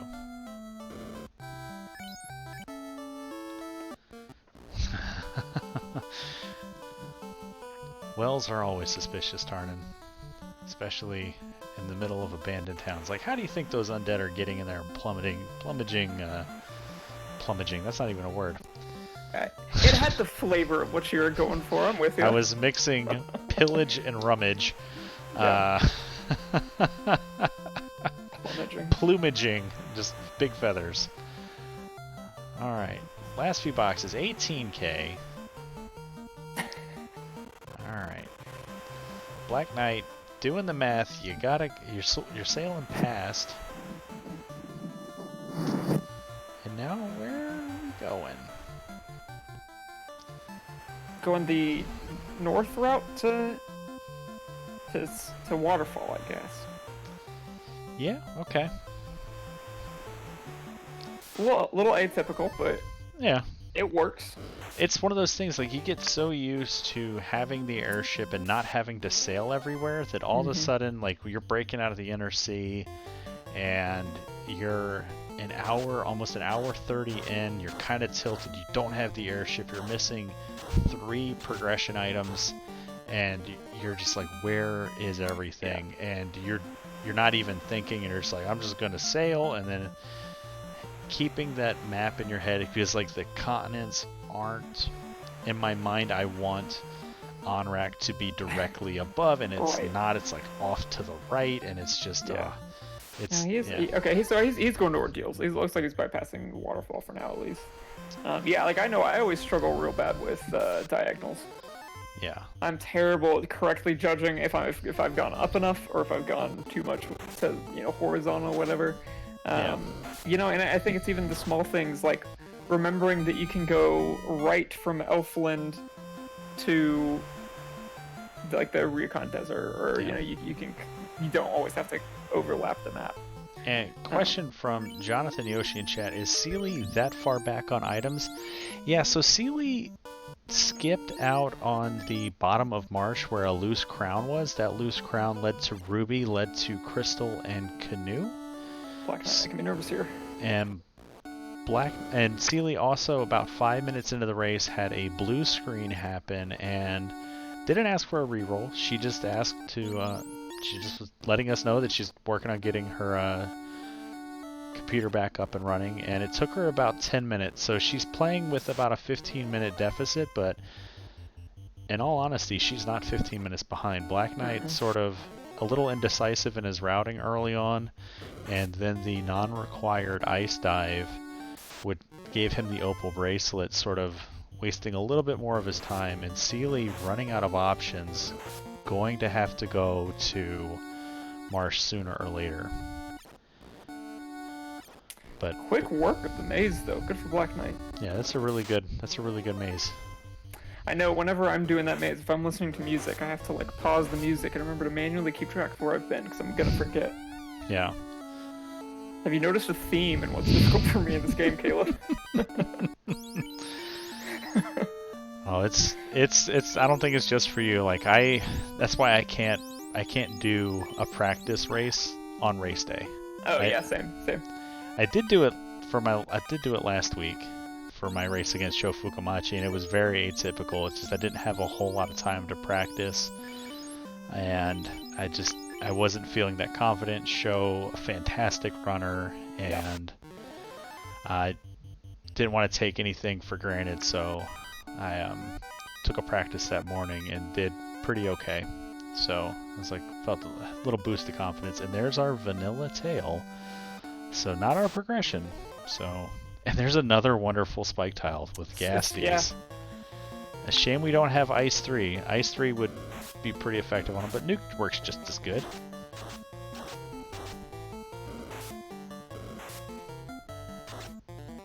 So I think the only really good ones we're missing now, if we find 4 worms maybe in the Sharknado room, or the 4 red D are really good. The Naga water is really good if you can get the water Naga, and waters aren't scary and they don't roll up on HP. That is a ridiculously good XP fight. Yeah, that's one of those ones that I always forget about because I'm mostly just running away from them because I'm scared of them.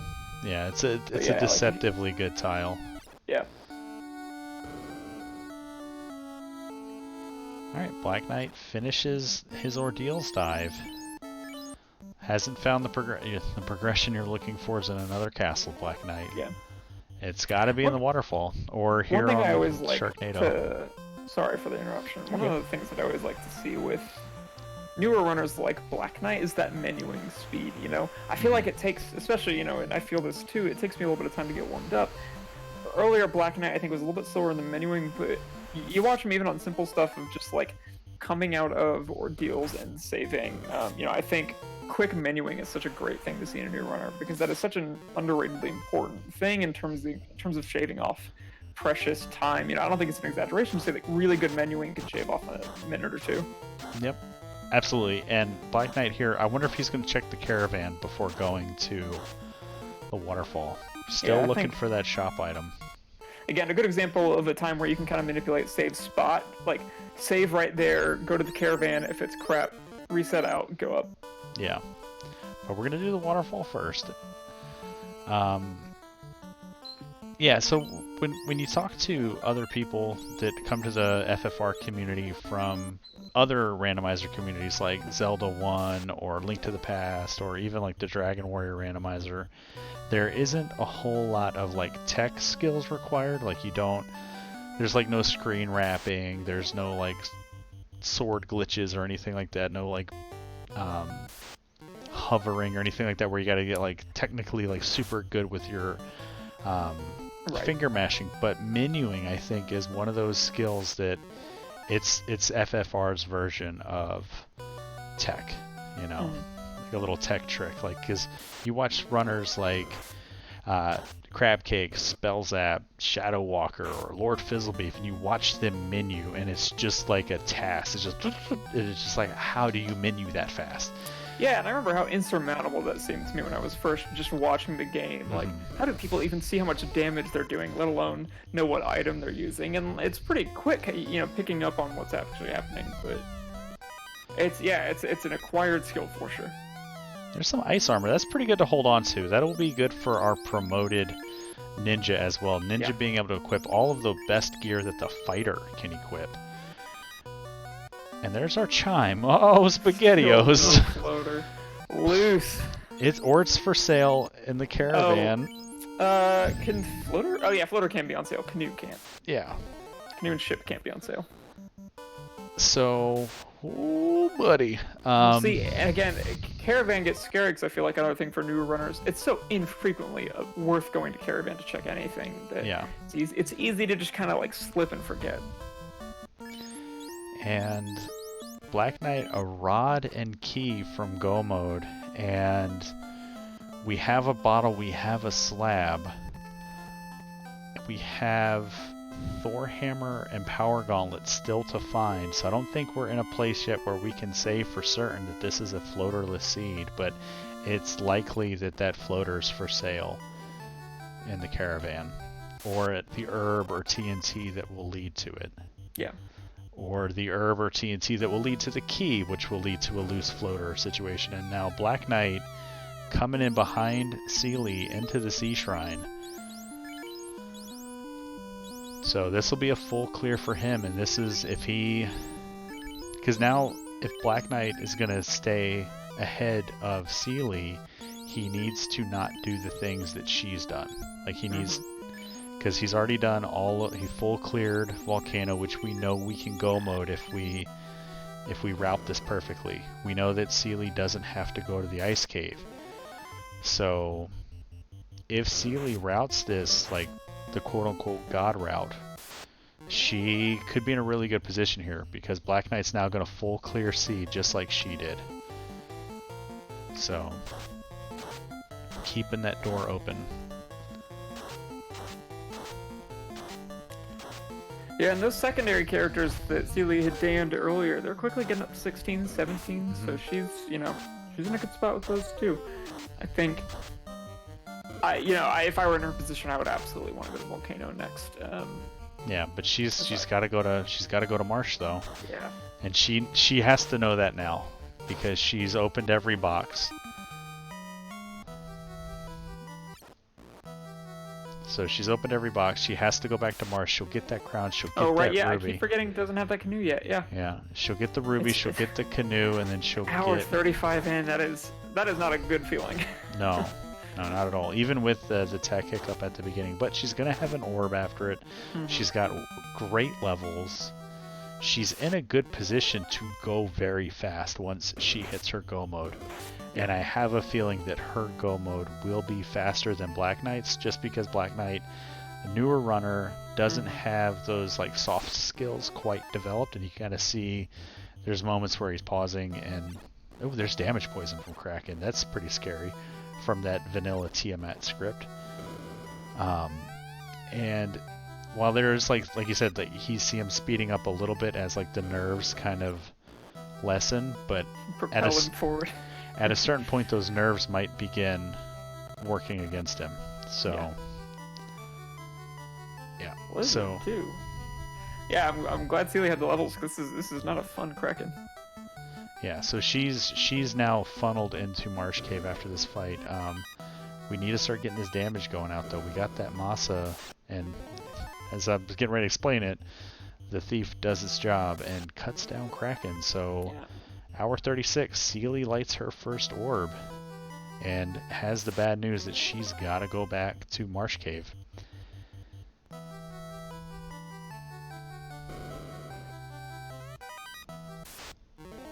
And there's another good grind tile, Red Giants and Agamas, so Seelie must have checked the tile on top.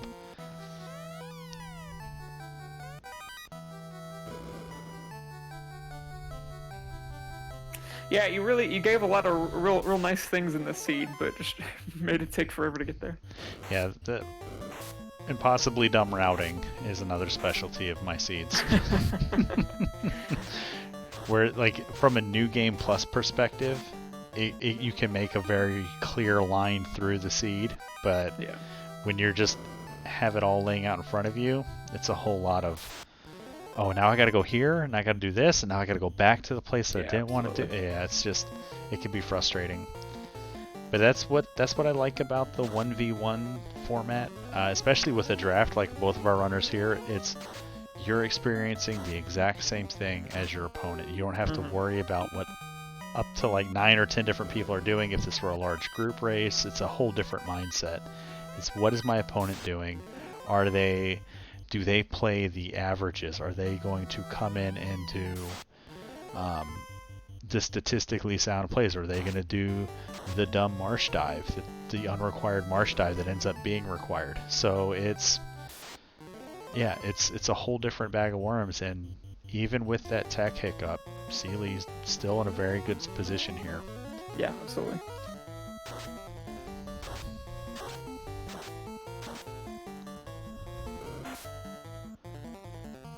And we got a lightning fart joining us in chat, complimenting Seelie Faye for the map edits that she's made on her mountains, and Tarnin clarifying that she shared them with Black Knight. And that's why both of our runners have that fun, awesome looking overworld, and all those awesome graphics edits you can find on our Discord in the creativity channel.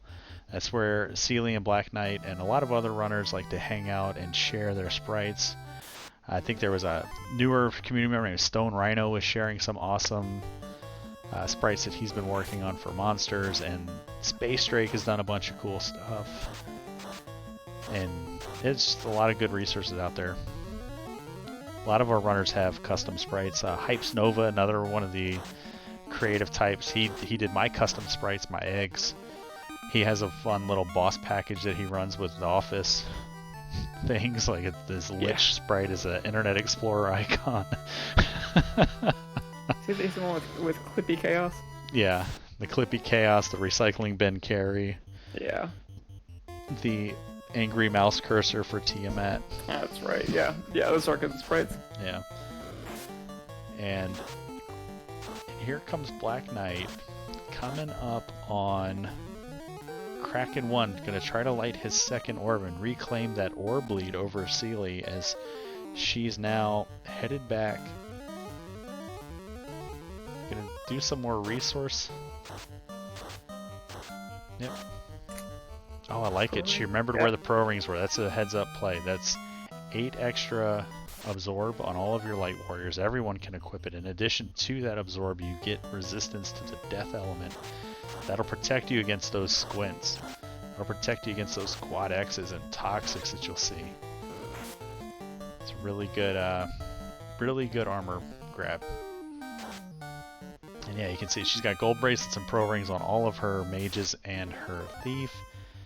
That's basically in-game gear for them. So again, when she hits go mode, she's not going to have to open any boxes looking for gear because that's more than enough. Mm-hmm.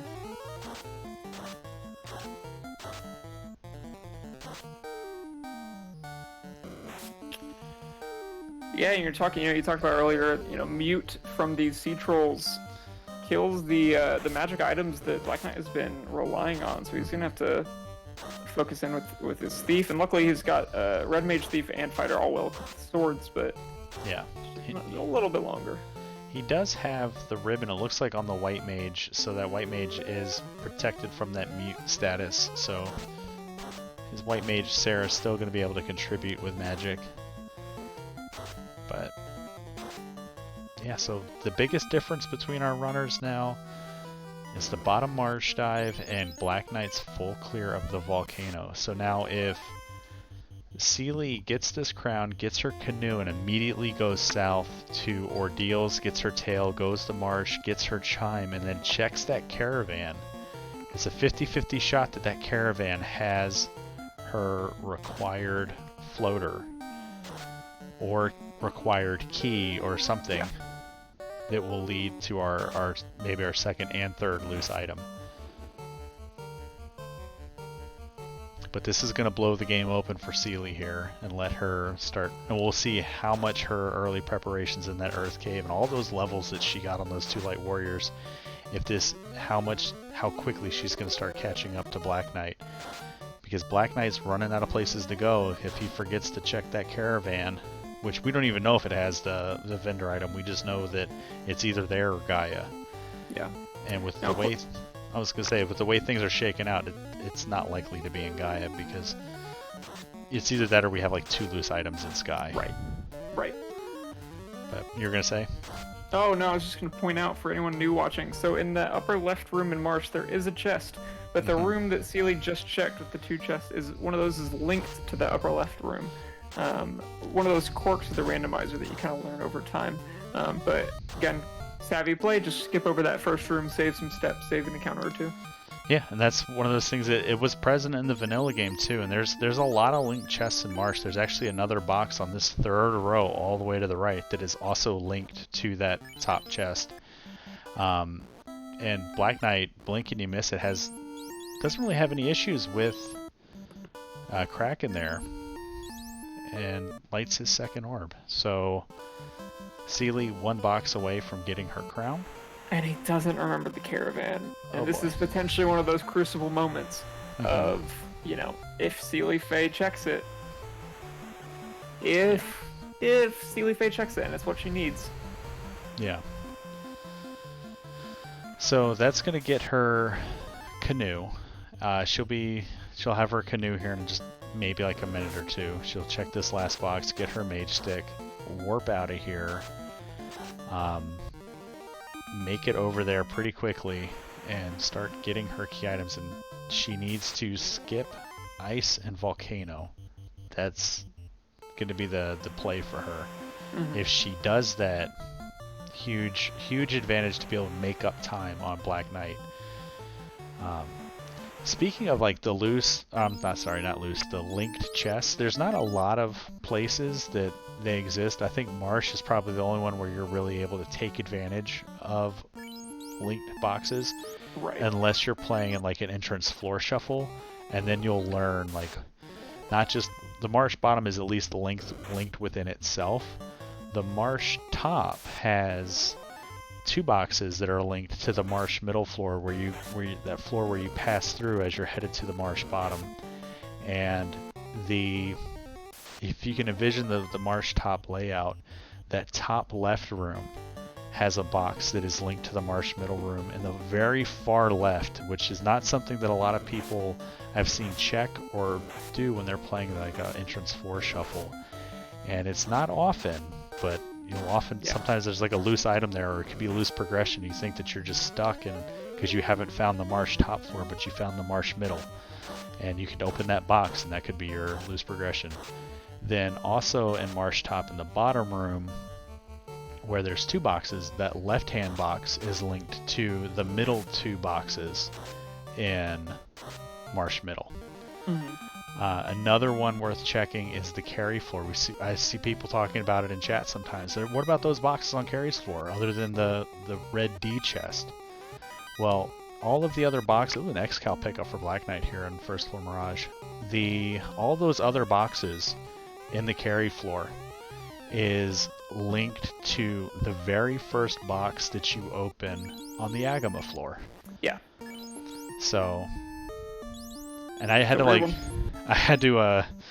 just like tested that one day. I just like booted up a seed, like turned the encounter rate all the way down to 0, gave myself free airship because I wanted to see what specific box those chests were linked to, and sure enough, it was the very first box in the Agama floor. So there's not really reason for a runner to check those boxes as the mummies with Cure 4. That's more annoying than scary.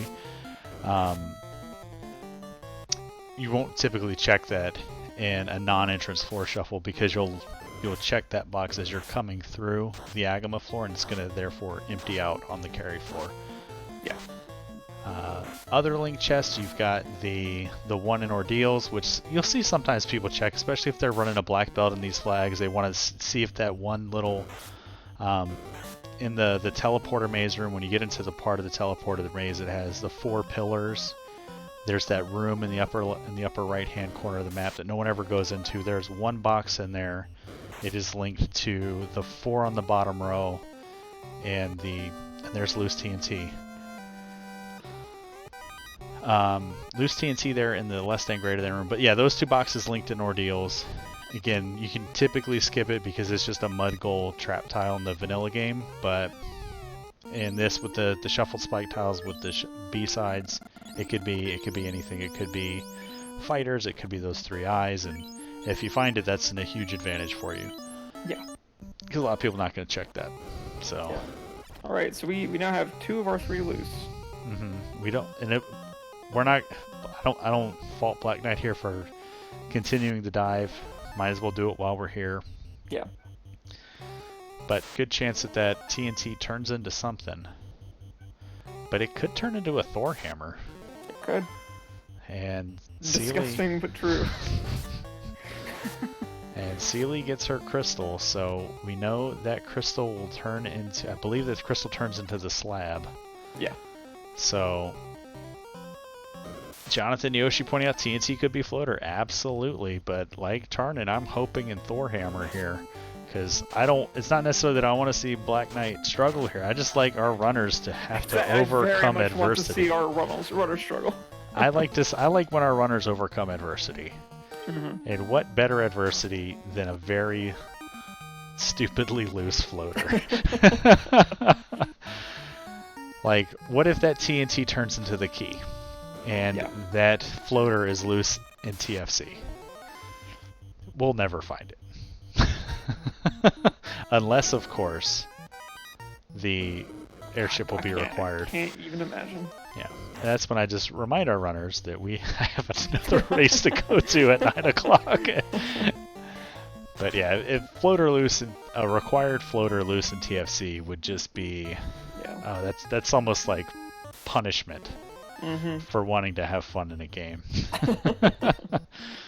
I don't think that will be the case. Try to enjoy yourself. I don't think that will be the case. So continuing to skydive. Those are some awesome looking Batman. Those are really cool. Look like they got like rifles. I would love to get like a. I am going for a dated VH1 or pop-up videos just for Black Knight's many sprite references at this point. Pop-up video. And there you go. Seelie making the play, skipping ice and volcano. This could be huge, and I'm really excited for it. There's dragon armor for Black Knight, so Black Knight continues piling up all this wonderful post-promotion gear, and the rich get ready. I don't know what item to drop. Throw those opal gauntlets on the ground, buddy. Yeah. You're not going to equip gauntlets. You got pro rings. And Seelie, I like this play. She's coming around the back door to check Matoya. So she'll turn in the crystal using the river system dock. Veteran move here for Seelie. Because once she does that, she'll be able to just sail up back to Ordeals in the waterfall. Huge, huge time save here for Seelie. I love using this river dock, especially if it is a true floaterless seed. I will use this river inlet as my way back to Topher if I do Sky last. There's a flame armor. Drop that ice armor for that flame armor. Get that offsetting resistances so you can see them looking around. Yeah, drop the ice armor, bud. Nope, just gonna scuff it. Okay, that's fine. Alright, here comes Seelie Slab. That was a great heads up play. I continually forget that dock exists. Oh, I love it. It's so good. A little bit. That's a good amount of money. There's a little bit of money. All right. Although I think if I saw that right, Black Knight has something like 400,000 gold right now. Yeah, doing a 3-eye grind is going to get you a stupid amount of money. Like, any sort of like high enemy, like late game enemy grind is going to get you a dumb amount of money. Yeah, he's getting into the possible like bribery win condition at this point, where he just walks into Temple of Fiends and throws a bunch of money on the ground and says, please go away. We need that FF6, the Gil, what's the thing? The Gil game or whatever with Setzer. You use money to kill people. Not Gil Game Heart. That's Final Fantasy Tactics. No, I know exactly what you're talking about though. Coin toss. Thank you, Tardy. Yeah, coin toss. Yeah. I think they also had it in Final Fantasy VII also. Oh, Gil Toss. Whichever one it was. And there's a loose rod, so... Alright, so we have perfect information now, and we know that the floater is going to be behind that TNT to some extent. Or it's for sale. Yeah, God, it's 2 hours in, and I'm just like, yeah, of course we've gotten the shop item by now. We can talk about it all we want. My brain is just like, no, of course we've gotten it now. Okay, so Seelie, heads up play, gonna do Ordeals, gonna get her tail. Now, if you're a fan of Seelie Faye, you want to see her, after this play, go to the waterfall, talk to the robot, get the chime, go to the caravan, see if the floater or key is there, because there's a good chance that Black Knight might have memory dumped it. and he's still not Yeah. in go mode. If that TNT doesn't turn into the key, he could be spinning his wheels a little bit. Yeah. However, if Seelie does that, if she routes Waterfall into Caravan into Sky, she's going to be in go mode very quickly. So Yeah. I think we are starting to get a lot more into the hypothetical territory at this point for Seelie.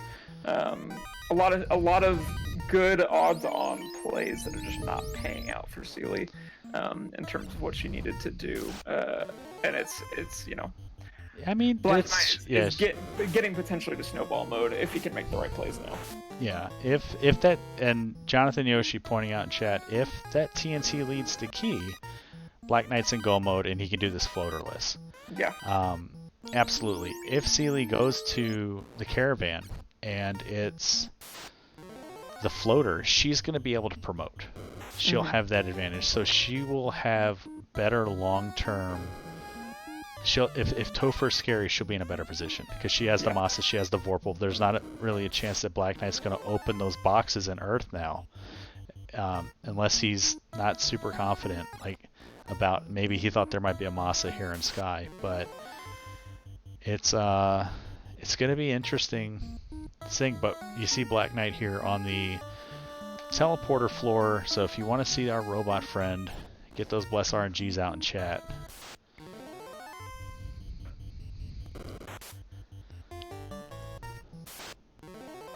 Now, when you're running through these seeds, Groggy, do you like to see a war mech? Yeah, actually, I really do. I was really hoping for one last night. Didn't get one. I had early on in the tournament. I had a week where I had 3 war mechs in one bridge. Blessed. That's a blessed run. And Seelie doing the play that you called, saving right there at that river fork, walking over to Caravan. So we're gonna get some information here. Oh, pins and needles. If we could get there. Yeah, we'll see. But yeah, I love seeing war mech. I think usually in these seeds, by the time you're going to Sky, you've got a lot of options already. And if I can be mid to high 20s instead of low 20s, I'm happy. Oh, so TNT will be the floater. Okay. It might be TNT to herb to floater, but ultimately we're gonna get it from that. Yeah. So key is either for sale, behind the bottle, or in Lefane. So floater required. Black Knight taken on Tia here. Seelie not far behind if she follows what the seed's telling her with this chime, and she is. I don't know if Seelie is on the sky train, but if she is, it will definitely play to her ability to stay in this, because she will hit her go mode and not have to full clear volcano or ice. But only appears for sale. Black Knight lights his third orb here right at the 155.55 mark. It's awesome.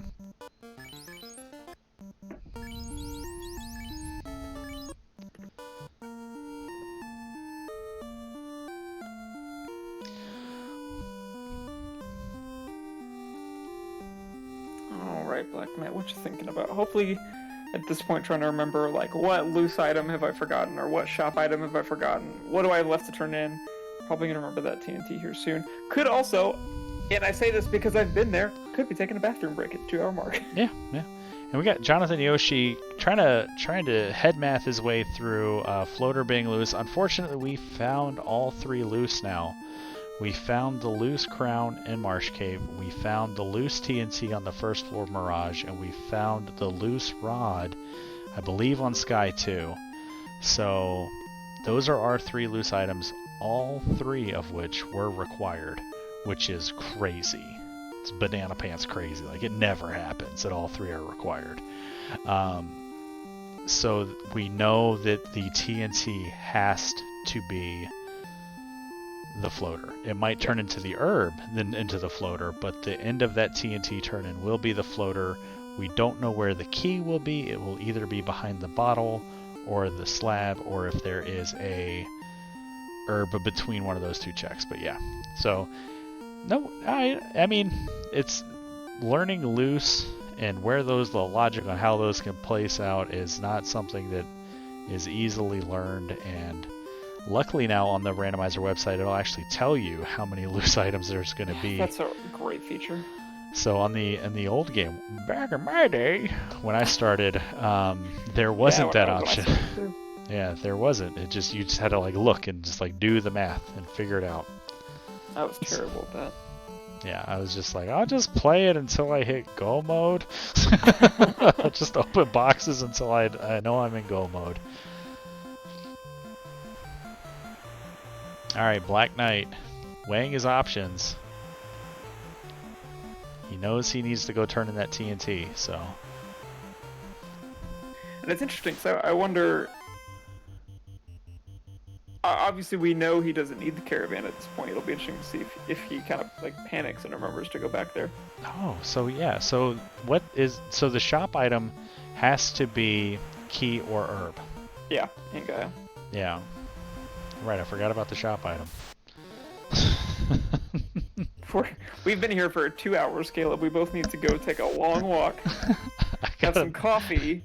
I got another race to call. call. Talk about the seed. I got another race to call in an hour, so I have full faith and confidence our runners are going to go fast once they get going, and they're going to be out of here very soon. But yeah, this is just what nightmare routing can do, and it's not indicative of the skill of our runners. It's just Final Fantasy Randomizer. It's not always this. Yeah. You know, I think how many seeds have we seen where you start out with King and Princess and Bicky give you some combination of floater and canoe and like a required like rod or something. And you're just like, cool, I'm gonna be in the air in like 7 minutes. And then snap cut to 45 minutes later and you're crying in a corner. Or you're like Cheesinator and you just you get the first and only sub-hour time in these flags. So yeah, that was a hell of a scene to watch. That was so fun. And Black Knight knows that the TNT turn-in is what he needs to do, and Seelie taking the back door. No, Seelie, go to Sky. Go to Sky, Seelie. No. Oh yeah, you hate to see it. Again, a lot of like decent odds on. Yeah, I get it. It's technically the right play. You know, she's got it's just heartbreaking. Yeah, it's an incentivized check. For all she knows, it's the floater, and you know, then she's gonna feel behind. You know, and then luckily she'll be able to get through this with the warp trick. She has better levels in gear than when Black Knight came in here. We just know that it's gonna be a time sink, and Black Knight still kind of showing, you know, the duck feathers, if you will, kind of take an interesting pathing here through Earth 2, and Seelie gets confused on the pathing of the rivers here, and this isn't indicative of runner skill. This is, you're 2 hours into it. Seelie had that tech hiccup 5 minutes in, so this is now, I'm sitting here for 2 hours. There's a level of tilt, there's a level of race anxiety, there's seed confusion if you've been racing recently, like, wait, what do I still have to do? Like, what am I missing? Like, why am I not in go mode? It's 2 hours, and then it's just like, oh crap, I never went to Ice Cave, so I gotta go here now. So, it's still anyone's race here. Because people might just be tuning in and seeing Black Knight up 3 orbs to 1, and that doesn't mean anything really with these flags. He full cleared a lot of dungeons that Seelie will be able to just walk through, especially once she gets into Sky, because there's not going to be any gear that she's going to want. Like, want, yes, but check, probably not, once she hits that rod. Yeah.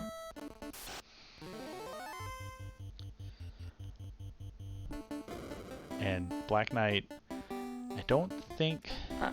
I'm curious why we're opening boxes. We're in go mode. If we're gonna go, we gotta go fast. I'm wondering if this is the two options that seem most likely to me are feeling insecure about having one ribbon, or he's gonna forgot that I have a turn in. Yeah, and he's gonna get the Masa here, so yeah. Now we'll see if he steps on it. because I get it, Sun Sword not the end game weapon you want to use, but he did have the X-Cal. He had X-Cal floater, but... and Katana, but yeah. So if he goes fast from here, you know, all's forgiven. But we'll see. We'll see how he gets through the rest of this Earth Cave. Yeah, and I do get, you know, especially if it is Ruby that he's looking for, I get it. You know, 1 for me, I'll do, but I don't like it. If I can have at least 2, then that's where I really feel good about it. Yeah, I mean, we got life 2. We've got. Yeah, I'm pretty sure he's still looking for boxes. Still looking for something. I really am wondering if he forgot about the TNT pickup, and you know, it's just like 2 hours in, your brain's a little scrambled. Yeah, he did pick it up pretty early there on the first floor Mirage, so he might have lost count. I think. Shout out once again to Seelie Fade for it. It's one of the reasons I really like her tracker specifically, because you get to light up not just the items you've collected, but also the NPCs you've visited. And so you know, you look and see like, oh, I haven't visited Narek yet. Of course, I still have the TNT to do. Yeah, and you can also, using that tracker, you can click off of places that you've checked, which is another nice thing, especially getting back to playing full entrance and floor shuffles.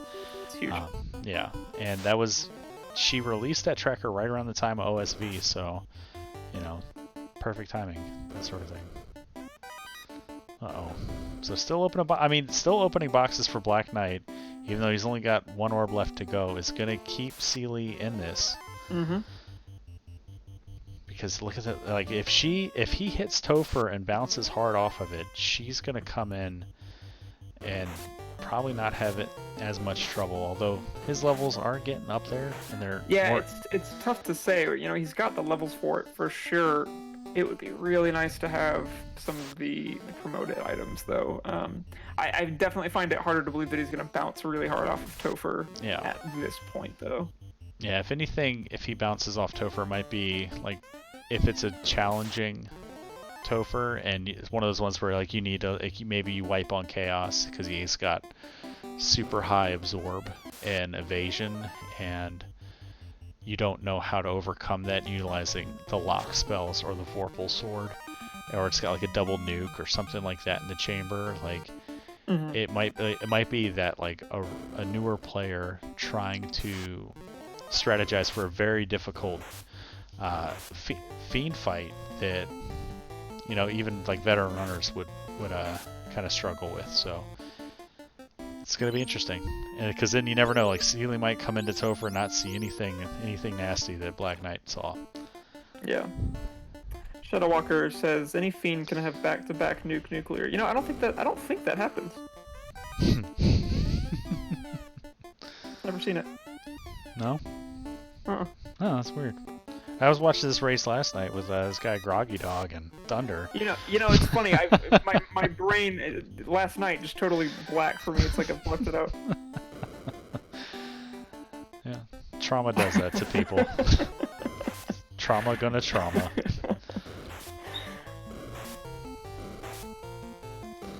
But it's times like that where you get the trauma bond with your opponent, and there you go. And the post-race spoilers just be like, what the. Yeah. Yeah, I feel like anytime like your first words post race start with what. Yeah. It's usually a good sign. I always love it when like you see like veterans talking, like sharing their war stories of their, like you see Shadow Walker in here. Yeah. Losing his sub hour to a nuclear swirl ink nuclear chaos. You know, when you see like I've experienced it a lot with like newer runners, like when you're coming into the community, you're playing in the Discord, you're doing like or you're just hanging out in voice chat, and they'll come in and they'll be talking about their seat because they're excited about it, and they're like, oh man, I can't believe I ran into like imps with nuke, and you're just like, yeah, that's fine. Like the immediate response is like, yeah, it happens, but like at least, but it always goes back to at least it was just on the imps, and it wasn't on like mummies with the Medusa script or something like that, and you just see them everywhere you go. But then it's the real 1,000-yard stare when it's talking about like the triple gatekeeper, where like not only is Chaos scary, but Tiamat is scary and Kraken is scary, and it's just like you get through one just to and Seelie's gonna do the full clear volcano now. Yeah. So. But again, we have the very interesting situation where Black Knight is about to be 4 orbs down and potentially not in go mode and not quite remember what's going on. Fingers crossed this run through Earth has refreshed the memory. Yeah. But, you know, that's a scary game to get into if you start doubting, like, did I miss something? Did I miss a chest somewhere? That is a lonely feeling, and it's not fun to have 2 hours in. And it's one blink and you miss it. The Yeah. the purple Pop-Tart falls down, thrown in the microwave. Black Knight lights his 4th orb. It looked at it. Okay, so at least he's remembered the boxes that he's orphaned. Yeah. You know, that's step 1. Step 2, remember to look at your item screen. Mm-hmm. Always remember to look at your item screen, because. And if you don't see something there, you got to remember: did I pop the bottle? Did I translate the slab? So Black Knight has to go turn in that TNT. Every minute that he doesn't do that, he keeps the door open for Seelie Faye. And unfortunately for Seelie, she's doing the checks that she didn't need to do. Yeah. She would be able to go mode this if she had just gone to Sky. But there's the Vorpal Sword for Black Knight, so he's getting out, him clearing out these boxes, he will have all those in-game weapons that Seelie had, and he will have all of his options for Topher.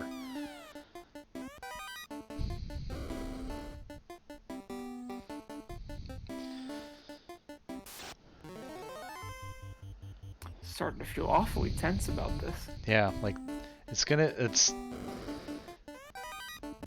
luckily he didn't orphan boxes beyond these, so Yeah. and we got Randomania 2 joining us for a raid. Hello all you wonderful people. Thank you for coming by. You are watching the final act of a Final Fantasy Randomizer Round 6 Swiss matchup. Caleb, your brother's in chat. That's nice. Oh, hey, but that's not my brother. For a second, I thought my brother was here. But this is a different Caleb bro. So, Final Fantasy Randomizer Spring Tournament, Round 6. This is a 2 and 3 matchup. One runner will end their tournament run. The other runner will earn a spot in the last chance qualifier, which will happen sometime next week. Time yet to be determined. And we have the 2-hour, 10-minute bridge boss as Black Knight remembers, I gotta go give this guy these explosives. Yeah. Oh. Oh, no. Okay. Oh, my. Crisis averted. I did have a panic moment there that he was just gonna check those two. But that'll give him the floater, sure enough, so we're going to either Gaia or Lefane for that key. Yep. Probably Gaia first, just because our shop item's going to be there too. So, Jonathan Yoshi asked us, what's the 9 p.m. race? Well, Jonathan, we have a bunch of races, and I will tell you all about them right now as we enter the final act here as Black Knight starts cleaning up this seed.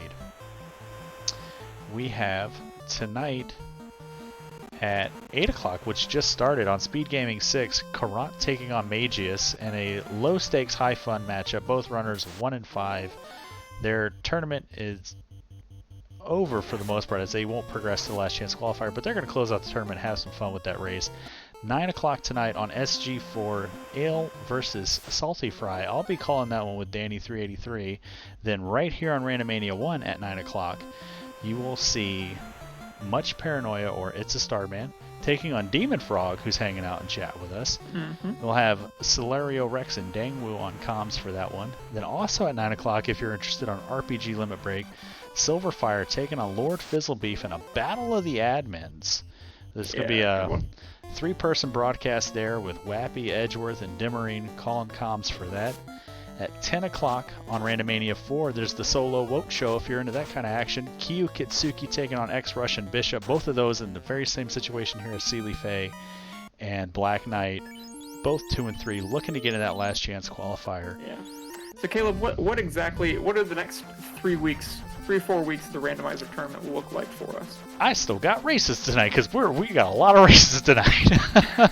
Also at 10 o'clock on Dark Moon's channel, because we ran out of broadcast partners, we have so many races. Siren is taking on Asher. That's going to be a fun one to catch, so you have to catch that one on Dark Moon's channel. Then also at 10 o'clock on Randomania 4, that was the Woat Show. At 11 o'clock, Rojo taking on Bratster on Speed Gaming 6. And then the midnight special, Gouda and Jay Coper going down on Speed Gaming 3. A veritable smorgasbord of FFR action. There's so much. And like tomorrow there's even more. And Saturday there's even more. And there's a couple races on Sunday, but that's going to close out week 6 of Swiss. And then there'll be a break in the action as all of our wonderful race crew volunteers will get to take a breath and recover. Yeah. And relax and spend some time with their loved ones. And then that weekend probably, we don't know when exactly it'll be scheduled because we got to wait and see who all is going to be participating in the Last Chance Qualifier. That Last Chance Qualifier will happen sometime over the next week. We rolled random flags for it. It will be these flags again. It will be Chaos flags. So it is fitting those 3 loose, no incentivized Fiend Dungeon. In that race will be anywhere from 15 to 20 people, depending on who can make it based on their availability. Unfortunately, we're not going to be able to schedule a race where all 20 runners will be able to participate, but we will try to get all of them broadcast and have just a big show like we did last year across a bunch of different channels. So join the Discord, stick around for that. We'll have all those announcements coming soon. The winner of that race will get to participate in the play-in race. That will take place probably the following weekend. And the top 8 finishers of that race will all earn spots into the brackets. The top 16 runners will then race in a standard bracket format of best of 3. And we're using a wonderful tool developed by Fred Coughlin for organizing and scheduling all of our races, and it keeps track of a strength of schedule. So all of our brackets will be determined, they'll be seeded by strength to schedule, so it's going to be kind of neat instead of just like a random bracket entry where you might end up with 2 top runners facing each other in the first week and sort of like having that bad feeling of this should probably be like a Final Four match. Might be mitigated a little bit. So it's going to be a lot of fun. Spring tournament, while Swiss comes to a close, it's just getting started. It's going to be awesome. And I just talked really fast for a really long time. So. Well done. Take a breath. I'll talk for a bit. So okay. Right now, it looks like Black Knight is doing a little bit of item cleanup. Yeah, it looks like he dropped X-Cal. Certainly wouldn't mind keeping it, if only to put on your fighter, put the Mass Immune maybe on Red Mage, Katana on Thief.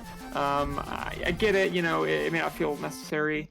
I think, certainly for Black Knight, feels like it should be in absolute go mode right now. He must be looking for ribbons. Yeah, that's the only thing I can think of that he really doesn't have. He only has the 1 ribbon still, I believe. And that is a little bit scary, but at the same time, you got a lot of life charges, you got a lot of healing, you have some beefy, tanked up characters. I think it's time to go. So, where are those ribbons then? Are they going to be key locked, right? Yeah, I was gonna say key lock. That's 2 to 3 are almost certainly key locks. I think we checked literally every other. Are we gonna see like the validation ribbon or maybe carry chest ribbons? Yeah, it feels a lot more likely at this point that it's key locked just because of sheer number of chests. But certainly, anything in Temple Fiends locked could be it too. Interesting that he's doing Lefane before. Gaia, because we know Gaia has to have 2. Yeah. You get the shop item, you get the bottle. 2 for the price of 1. Yeah, and always go for the odds on. Yeah, and even if it's like herb to power bonk, and then the fairy has the Thor hammer, like that power bonk is still going to be really good. Yeah. And Will Bloodworth joined us in chat, showing off, saying he's pulled 4 validation ribbons in the past month. Not exaggerating. That sounds like a good problem to have, Will. I'm not sure I've checked the validation chest 4 times ever.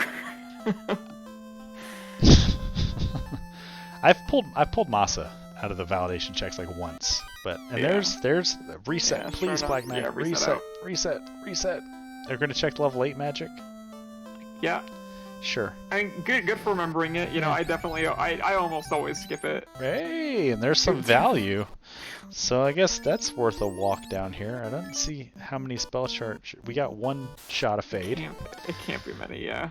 Yeah, so we'll see if that has value. Maybe that fade will be what saves his party against a nasty Tia 2. And we're already using it, so already getting our money's worth out of that fade. Alright, and seelie now knows that she is funneled again once more into Sky, and we'll get her final items.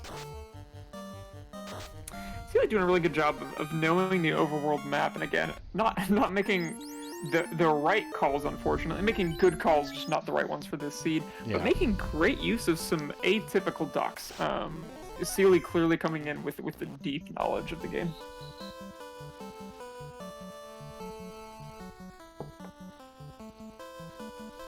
Yeah, and I mean, I think that comes hand in hand with her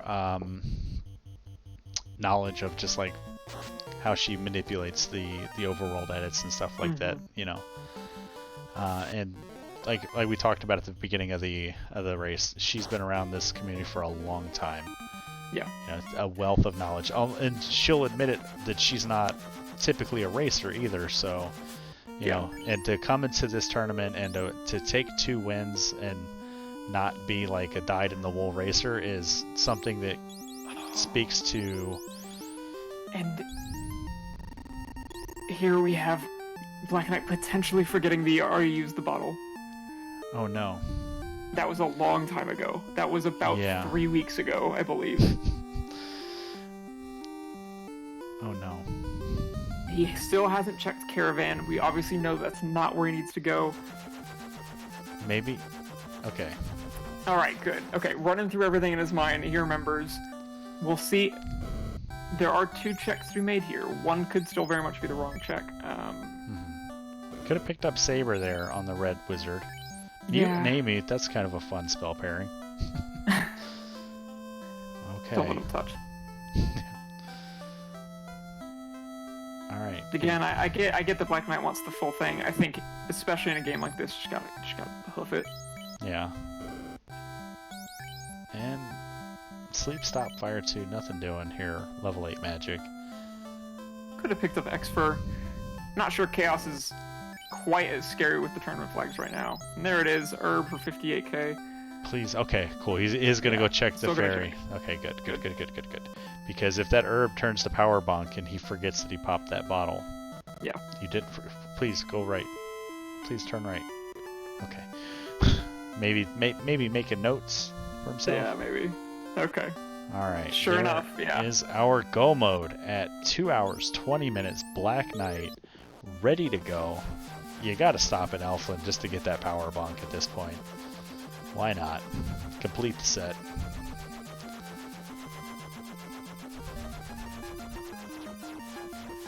So, a key that late and 2 ribbons locked behind the keys potentially. That's crazy. Yeah.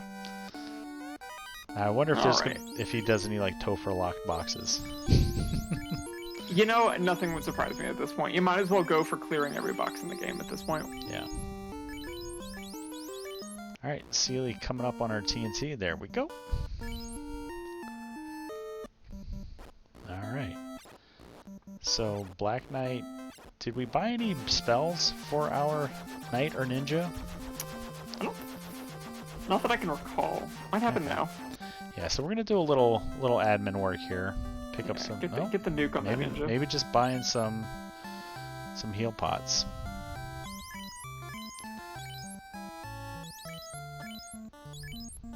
Certainly, if you know, and if you don't run Thief much, you might not even remember that Ninja gets those scant few early Black Mage spells. Black Magic, sorry. Yeah. But here we go. We're gonna hit 2 hours, 20. Yeah, 22-ish minutes. Call it. And you almost would want to go back and just buy a tent, just to get your heal pots lined up.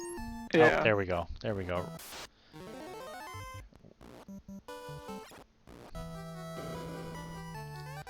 Alright. 222.16 coming in. Let's see what Topher's got.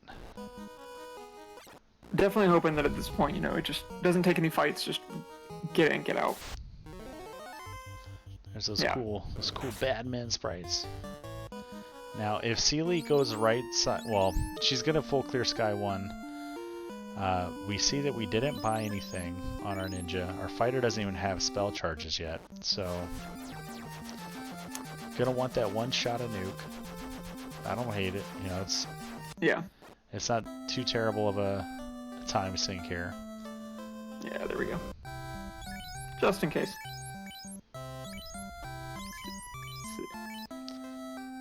Nice frame perfect clip through the old woman in Canaria. The first time that happened to me, that was freaking wild. I was like, I just walked through a bat! How did that happen? You know, I'm not sure I've ever done that. I didn't even know that was a thing until just now. Yeah, you can, if you're pushing left as the same frame that they're walking right, you do the old do-si-do and swap sprites with each other. Wow. Well, see, now that's what I should have spent the last 2 months practicing, I guess. those frame perfect glitches. Perfect NPC inputs. Yeah. It's like the Z1R or the Zelda 1 skips, like the little block skips.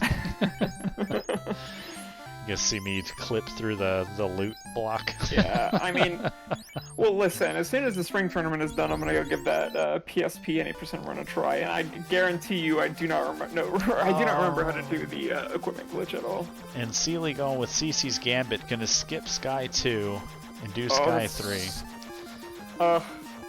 So we know that loose rod, Sky 2, right side. Yeah, I can't. It just hurts so much knowing that seelie is making some really great statistical plays and is being hammered for every single one of them. And Simple Sarah points out that Black Knight or the rare Aether pickup. I mean, maybe he's going to the beach, wants to get his sunscreen spell. There you go. It's pretty dangerous out there. Right, yeah, great 3 exclamation points. I love the play, just not the scene, please. It's the odds on like smart routing play. You know, it's just the way that the loose items fell in this seed. It punishes you for doing those, and it rewards you for being thorough. So at least we got warp. We'll get through this kind of quick. I don't think Black Knight was warping around through here as he did the standard check. So, all right, Black Knight now ready and prepared. 2 hours 25 minutes. We'll go ahead and call it. Don't use that house. Oh, use the house. Yeah, he's got so many other healing spells at this point. I think it's probably fine. Yeah. Alright, here we go. Those are big old worms. What's up, big worm? What's up, big worm?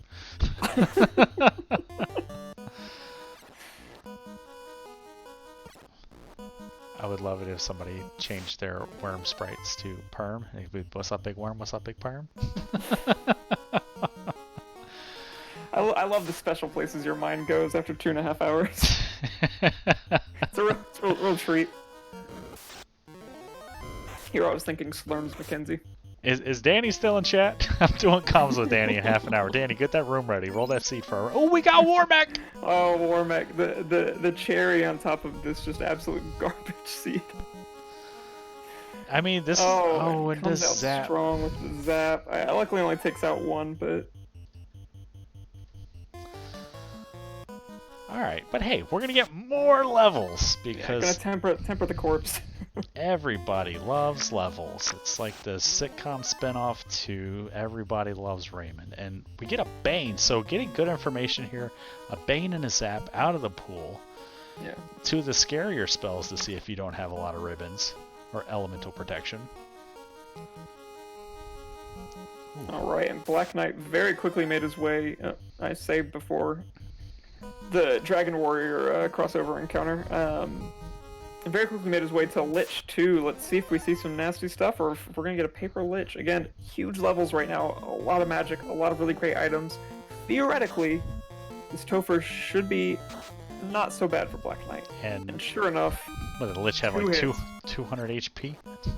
I think, well, he got 400, I think. Okay, I was watching the War Mech fight. I only turned over to see the 200 damage and Lich go down. Two big hits on him, but nothing worth talking about. Alright, we gotta go fast now, seelie. We gotta start. Oh, we're out of nukes. Shadow Walker says, I mean, 25 isn't huge. Is that really all the Black Knight is at 25? I could have swore he was at like 30. Seelie on her fighter red mage, they're pushing 30. They might be into their early 30s. Yeah. But yeah, I think Black Knight's 25 across the board around there. Yeah, he has. I guess he has been in like search mode for a while, not so much leveling mode after he did the third eye grind. Yeah. Carry 2 coming up. Seelie face still struggling to take down. Kind of pesky War Mech over here. Yeah, unfortunately seeing a lot of Lightning 2s. That means all those wonderful Lightning 2s that come from Kraken 2 in the vanilla script getting pulled out of Topher. Yeah. You know, these are the spells you like to see on Chaos. And we're into chip damage now. Chip damage and the Sun Sword takes down War Mech. Level 33 for... Well, it gets to like 24, so that's pretty cool. And unfortunately, is still down. And Carry 2 putting up a resilience fight here, not going down. Bill throwing a microwave at her, and that doesn't take her down. So we're going to keep that white shirt pumping, and we're going to reset the round. We're going to fight, nuke, and another. We're going to show off this white shirt some more. And a second War Mech. Double War Mech. Oh, we're going to run. Run, yeah. Yeah, I love the double War Mech. I've been there. At this point, get out. So all those Bless RNGs from all the other races that you put Bless RNGs in chat, they carried over to this one. Yeah, good to know. We'll see if Seelie can match me for the triple War Mech. Gonna get some slimes. Alright, and Black Knight through Carry 2. Now we're getting into the danger times, or the water floor, and all these nasty fights that could show up. I don't remember seeing anything too nasty except the mute. So yeah. Now, Caleb, when you are at this point in the game, especially with an interesting party comp like this, with 2 heavy swingers, how are you structuring your order of your party members, and when do you start changing that around? I leave the knight at the top the whole time. The knight is the tank. Let him absorb the hits. He has usually the best absorb to do it. And then you protect the ninja, dump the fast and the tempers into the ninja, let that ninja be the main damage dealer with that katana or masa, and let the fighter just absorb the hits, get it evade capped, and then only really change it up on Chaos and put that fighter in that 3rd or 4th slot to set up the inevitable... Oh, that's a huge roll for nuke, 394, so that... Nearly max. That's like a wall-mounted microwave, just smashes Kraken in the face. And the Katana swings 3 hits, 148. Masa comes in, 12 damage. Masa doing Masa things. This is a high evasion, high absorb Kraken. So this is a Katana fight all day. Katana nukes. I did not see the damage on that nuke, so we're going to keep that Katana swinging. Dump those tempers in there. I did not see if he picked up lock. This would be a wonderful time to start firing off some locks. No, it was over in Provoca. I don't... Oh no! Oh no, we never bought pro rings. Because Lock the Ninja just got rubbed by Kraken. Literal bad touch. Plenty of life 2 spells to go around though. And... Oh no, so Tarnan asking, did she skip Sky 2? And I think she did. I think she skipped it. She's banking on the TNT. So the TNT will get her the floater, but she'll be forced back pretty quick. Yeah. Because she's done Rodless Earth. She'll do the slab. Yeah, she'll be forced back pretty quick. So, but again, one of those things, like, it's not the wrong play, but with 3 loose and the 3 loose being required, it's sort of trolly, but I get it. She's deduced that the TNT leads to the floater, unless I guess we could have had a troll seed where the TNT led to the rod and the herb was loose and led to the floater, which she wouldn't have known. But she's hoping anyway that And there's her 2-hour 30-minute bridge boss. So both of our runners here killing the bridge boss after the 2-hour mark, because that's how nasty this seed has been for them. But all these iron goals showing up, it's almost like the Encounter 8's back in the pool. Not even a hooray, like we gotta go fast, no time for memes. Always time for memes. Always time for saving, always time for memes. I won't hear anything against it. And Seelie gets her floater and just probably grumbles something angrily. Just like...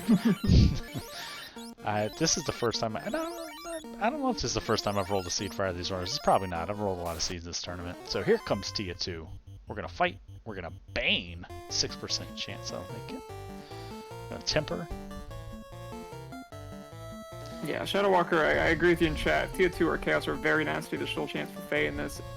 Emphasis on the very. We've got to see every single nuke or nuclear on Tia 2 and Chaos, I think, for this to... Yeah, and that Masa already 4 hits 198. We're in a buffable range here. This Tia, as long as her spell and scroll lipped aren't too nasty, we should be able to get through this. She's not high evade, she's not high absorb. I don't think we went back and got fast for that red wizard though. So if Seelie remembers to do that post promotion, that we're in a good spot. But there's 5 hits, 848. Masa showing up on Tia 2. We're into chip damage, and I would just fight and wait. Yeah. Gonna burn a Cure 4 here. Another Masa swing, 3 hits, 208. So feast or famine because that evasion's so high. Seelie gonna come down here, gonna get her herb and key from the bottle. There goes Tia 2 down to the Vorpal. Was that on the Red Mage? Mm-hmm.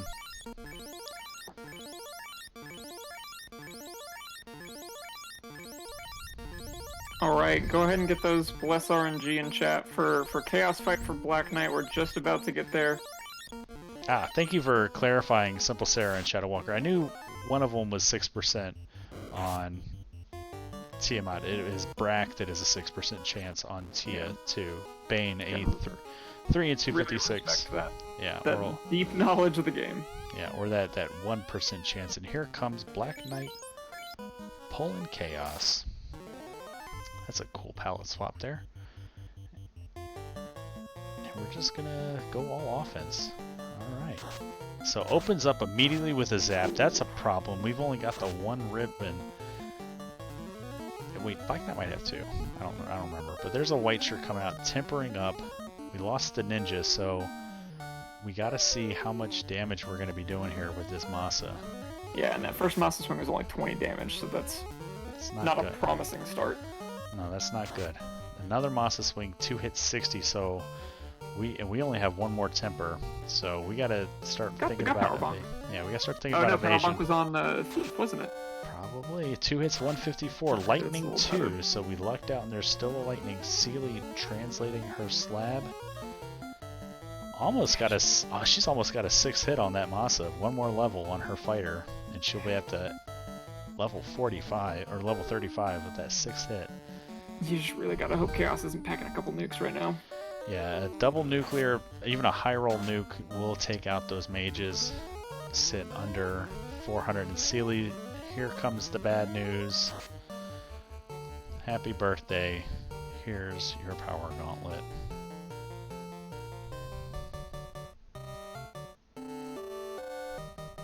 Okay, so the fighter does have the power bonk. Okay, perfect.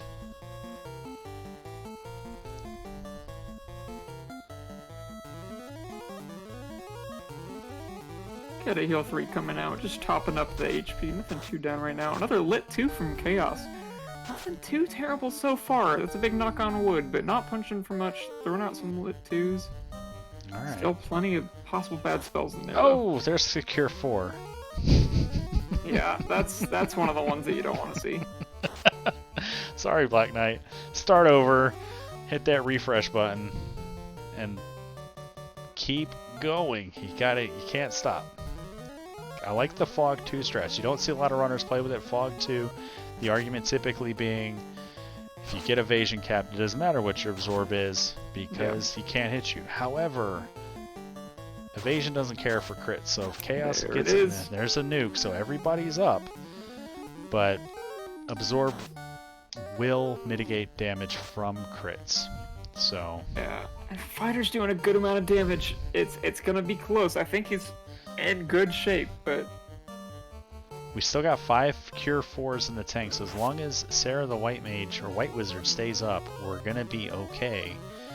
But focusing the healing on the Knight is fine, but we gotta now shift gears back to healing up Sarah, because yeah, very critical here if another nuke comes out, because it's almost certain that Bill and Sarah will go down. ooh, 71 damage. So gotta go back to those power bonks, and now Seelie promoted. Gonna start figuring out where she went wrong and know that it is in the second floor of Sky. Alright, going to Ice 3. Still haven't wrapped around in the spell list. We know when we see that zap that we have looped in Chaos's spell list. I believe there are 2 zaps in the pool, and having seen one on Warmech, we know that there won't be a double zap Chaos.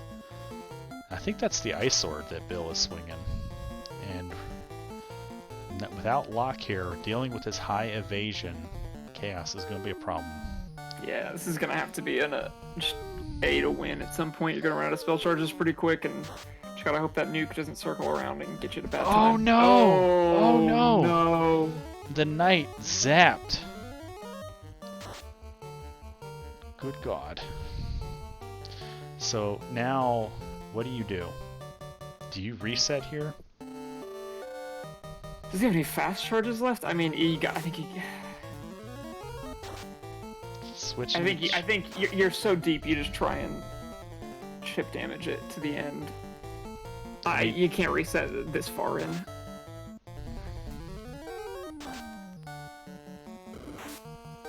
Because he's.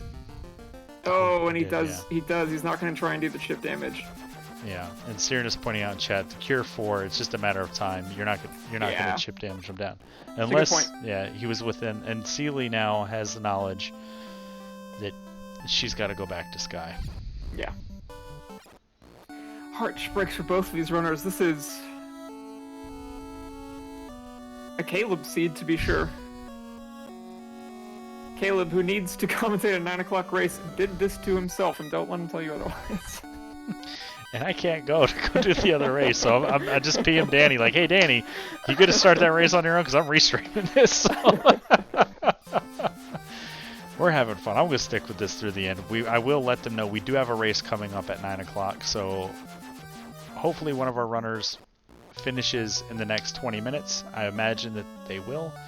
Black Knight has the information. He's going to open some more boxes, hope for another ribbon. Seelie checking the Cardias, hoping that her rod is here. You got to hope that she doesn't do key locks before going back to Sky, but she might.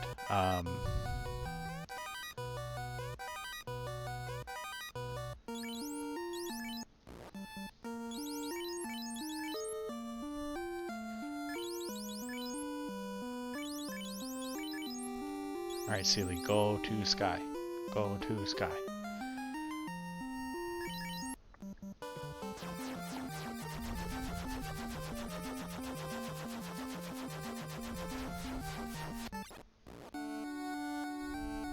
And both of these runners now have to be thinking, especially Seelie, my opponent hasn't finished.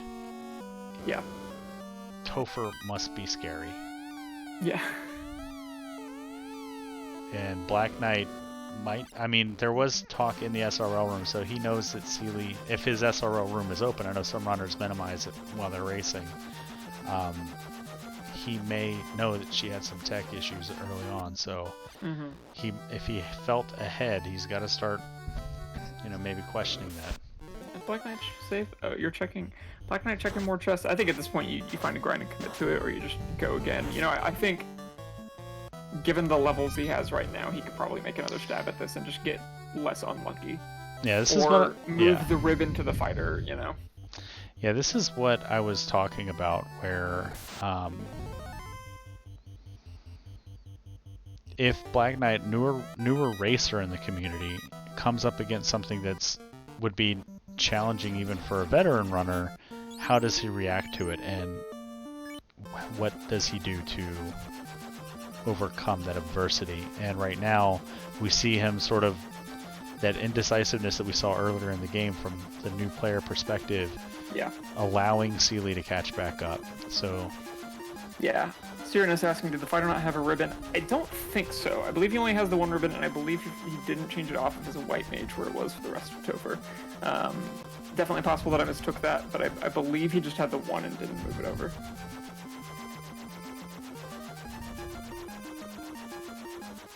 Let's see, this is Seelie's last key-locked ace, and I say that moments before. I hope she doesn't triple dip Marsh. Oh god. I just that possibility just kind of went through my mind, and my brain attacked it and tried to shut it down because I don't like it. Oh god. Please, Seelie, go back to sky. Go to sky. Go to sky. That's not the direction Sky's in, Seelie. Oh, okay, hasn't done this yet. Oh, I'm so scared. Caleb, I'm so scared.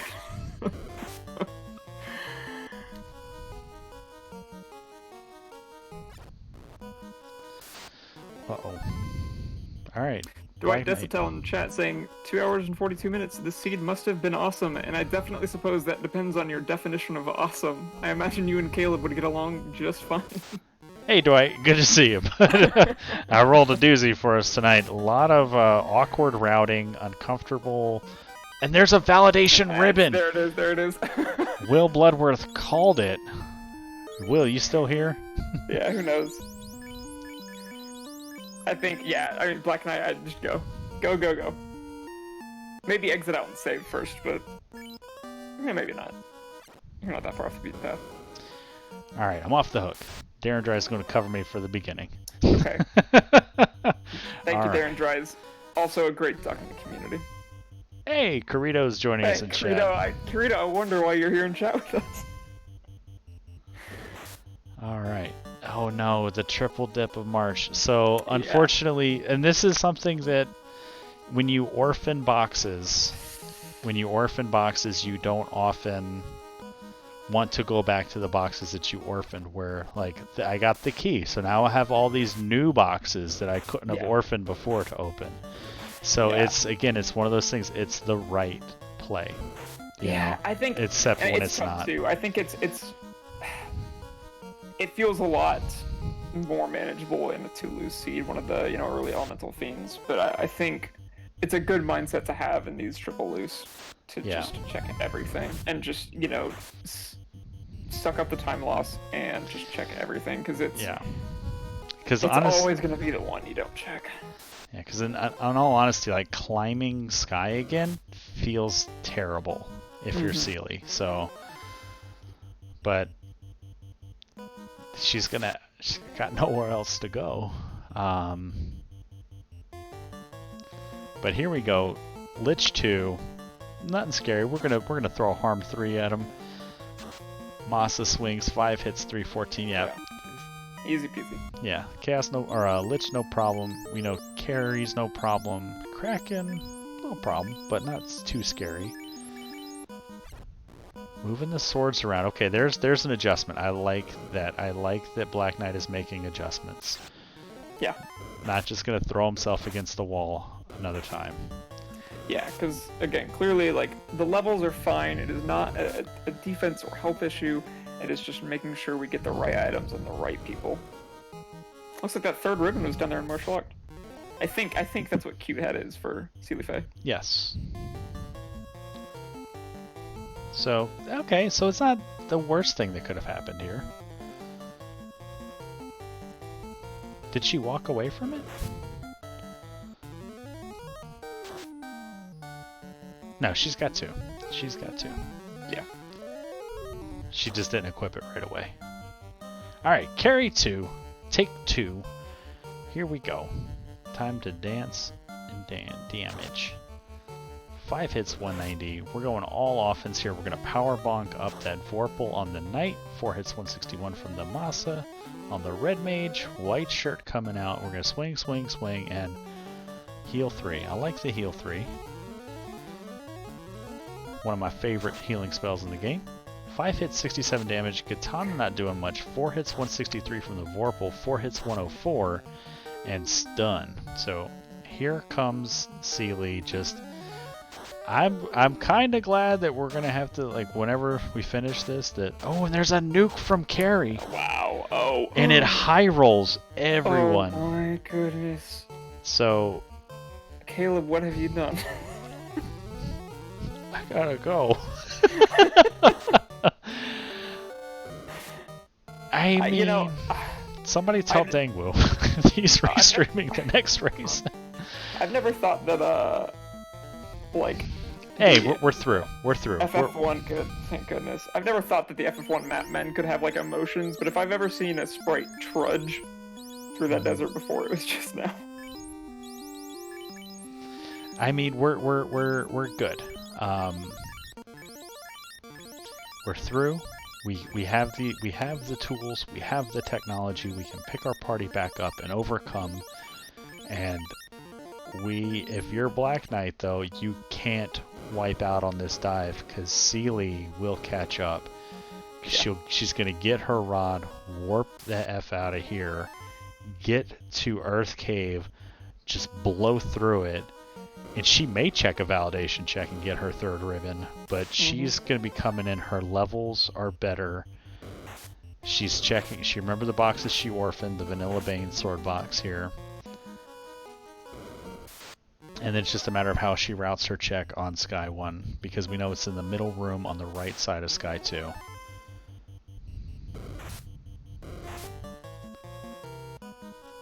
Alright. And here we come up on Carry 2. And we're going to do the left side first. So, likely be in the fifth box, or the fifth room of boxes she opens. Here comes Kraken 2. Yeah. Okay, use that defense sword. Use the defense sword, please. No, use the defense sword.